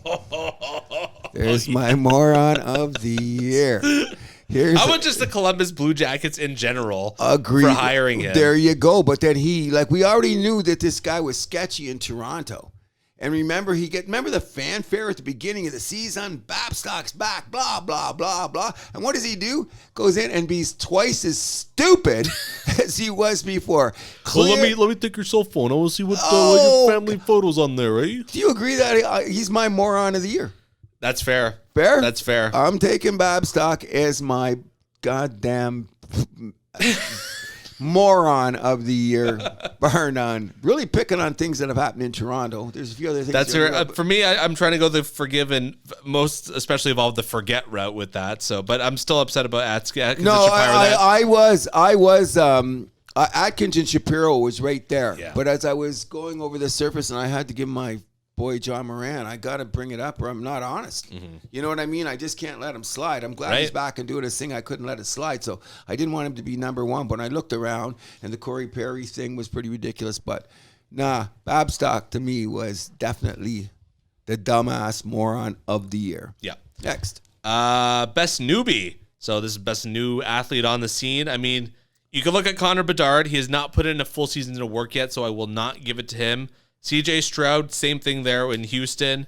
Oscar Piastri had a great standout rookie season in F1. Yes. But for me, I think the answer is obvious. Corbin Carroll, Arizona Diamondbacks. So we're not going to give Wembanyama or Holmgren any? I'll show him a little bit. Those were just my top four, I'm saying. Okay, well, anyways, I was going to say a tie between Wembanyama and Holmgren, even though Bedard could be in there. But I can't argue with Corbin Carroll because if we're going to say the biggest surprises team of the year was the Diamondbacks, he was a product of that. So I'm willing to say that when you post this, that the house that happens, the definitive one, we'll go with Corbin Carroll. Absolutely. Best defensive player. This is one you could go in numerous different directions in. Yep. My finalists are Fernando Tatis Jr., Jaren Jackson Jr., but my winner has to be Myles Garrett, Cleveland Browns. I think that we're going to get there, but there's a couple of guys that we should be talking about. We remember he's supposed to be the defensive guru. We'd be remiss if we didn't bring up Micah Parsons. And I do say Tatis is on my list, but I think there's a guy that's going to rise even more as the second baseman Gold Glove for the Cleveland Indians this year. Cleveland Guardians. So, sorry. What's his name? Andreas Gimenez or whatever. Gimenez. His, what do you call that? Run saved. Yeah. All that chances. You know, because he has way more chances than Tatis because he's playing second base. This guy is a defensive dynamo. So if we had to take, I would say he should be an honorable mention. Okay. And we didn't even mention T.J. Watt. No. Which we'll get there. I tried to keep it one per sport, so. That's what I was thinking too. We're going to get there. But I'm going with you. I think Miles Davis in the house that happens is our defensive player of the year. Myles Garrett, yeah. I said Miles Davis. I got to throw him in there. That's because I play him too much.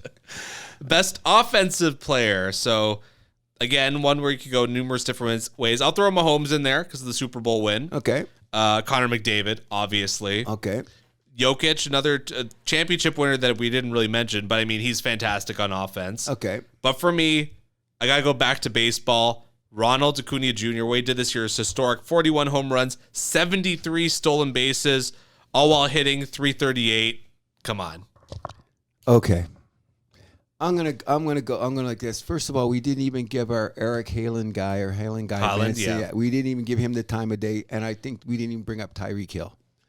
There's two guys. We didn't, but there was two guys there. But I'm going to say, as good as Acuna was, I think that he benefited from a few rule changes so that the TikTok crowd. No one else did it, though. Oh, so I'll give him the benefit of a doubt.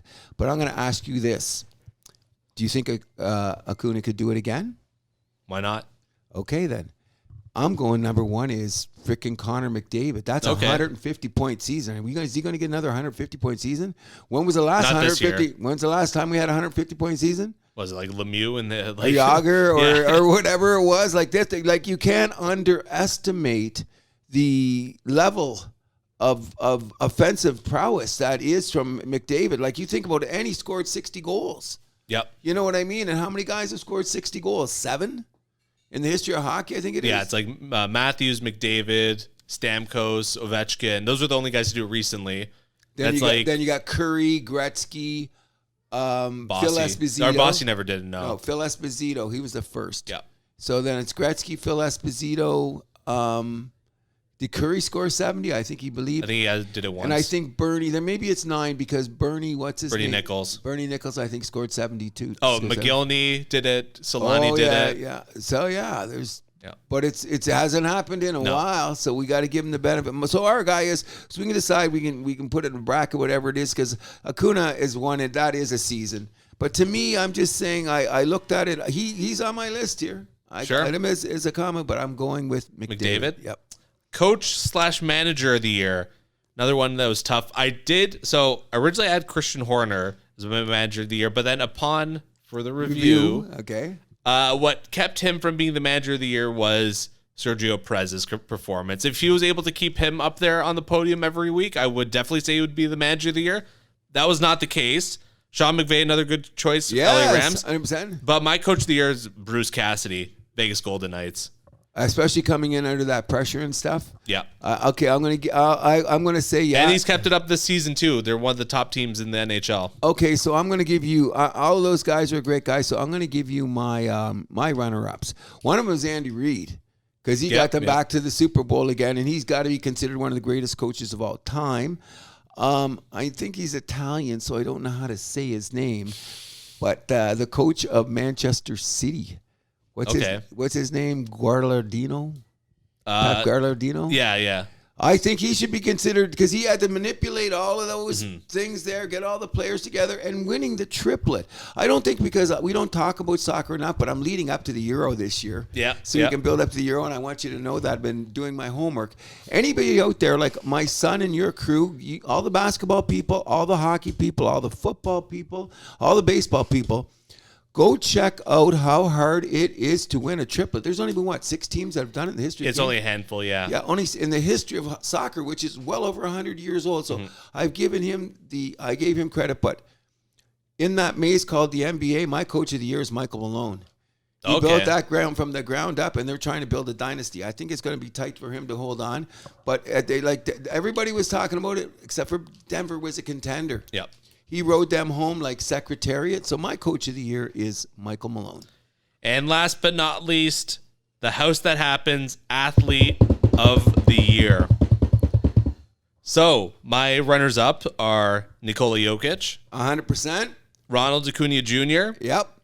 But my number one, the triple world champion in Formula One, Max Verstappen. That's a unanimous choice at the house that happens. Give it up for Max Verstappen, who won 2 awards at the house. Not only is the athlete of the year, he's the villain of the year. Here's another thing I want to say to all you people that aren't paying attention, because we talk about the highest competition of all time. We don't know if Max can ever better this, because you can't better this, pretty much. You know what I mean? Like, he smashed Schumacher's records. He smashed. It's like scoring. As I know I'm beating a dead horse. It's like scoring 75 goals. Yeah. It's scoring like 30 touchdowns. It's like rushing for receiving 2,000 yards. All of those things that are going on. Max did it while pissing everybody off. Yeah, exactly. Which is such a great thing. So our athlete of the year, I'm glad we got it, is Max Verstappen. And that will pretty much do it for us for 2023. We're almost 150 minutes into this episode, a banger to leave off the year. Yeah, we had to do the things anyway. So before we go, we'd like to know, there's going to be no gospel for the Cruz because I guess a shout out you want to make, right? What's that? To Novak. Oh yeah, I am so thank you did that. With all the things that we talked about today, we did not get to the fact that what was his first name? I always screw that. Novak Djokovic won 3 Grand Slams last year. He has potential to win more. People, every time you watch this guy, and including him and LeBron, don't be dissing this, people. We are watching greatness.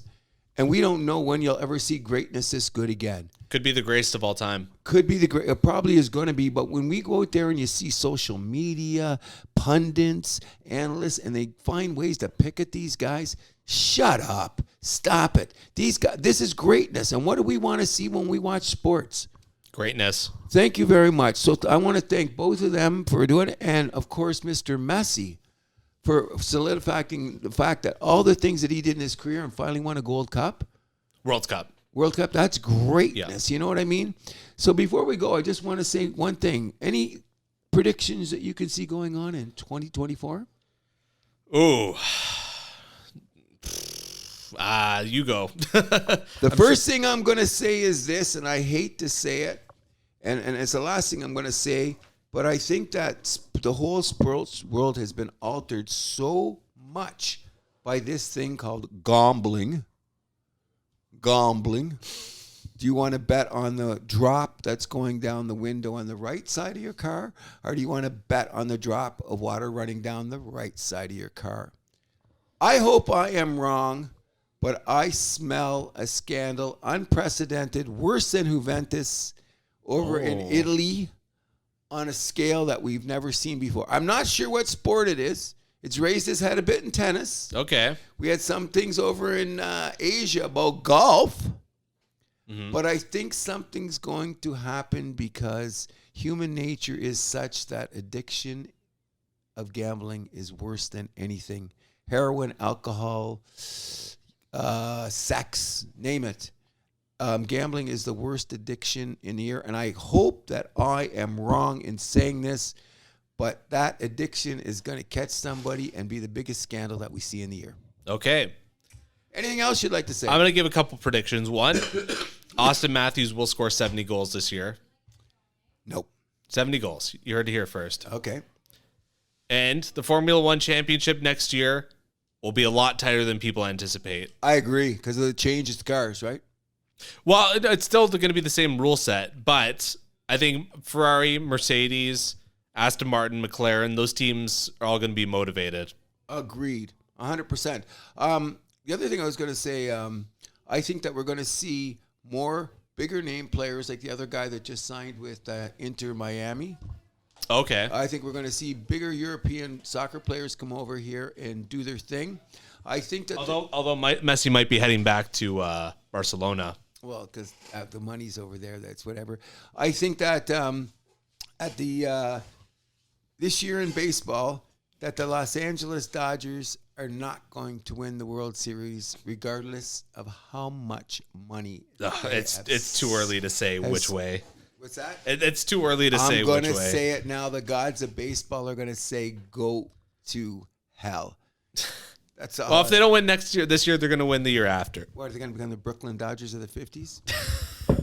In any event, they're just bad. I'm not having any New Year's resolution. You know what my New Year's resolution is? What's that? Every day to try to continue to be the best hater I can, but also be the best person I can and present as much positivity as I can so that we can get away from all the sadness, the dragness, the evilness going on in this world today. So anybody out there, fill your pockets full of smiles and let's get out there and try to love each other. You know what I'm saying? Positive words from a hater. I'm still keeping that crown, ain't going nowhere. And most importantly of all, Andrew would be remiss that I was saying, for everybody that stops and takes the time and listens to our show, we cannot say thank you enough. Yeah. For taking the time to get involved with this. We're going to have some guests on in the new year, but we couldn't do this without you. Yes. And I mean, keep listening, guys. Things are going to ramp up here, especially as hockey season gets going. The best is yet to come. You got it. And not only that, can I shout out to the Milani family who absolutely have, especially you, Mrs. Milani, you got a great son.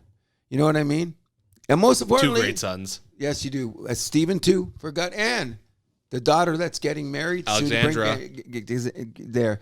Most importantly of all, I want to give a big shout out to my lovely wife, Gail O'Donnell, for putting up with all the nonsense that I do with 4 televisions, constantly doing sports, and driving her nuts with our new dog called Stanley. I love you, babe.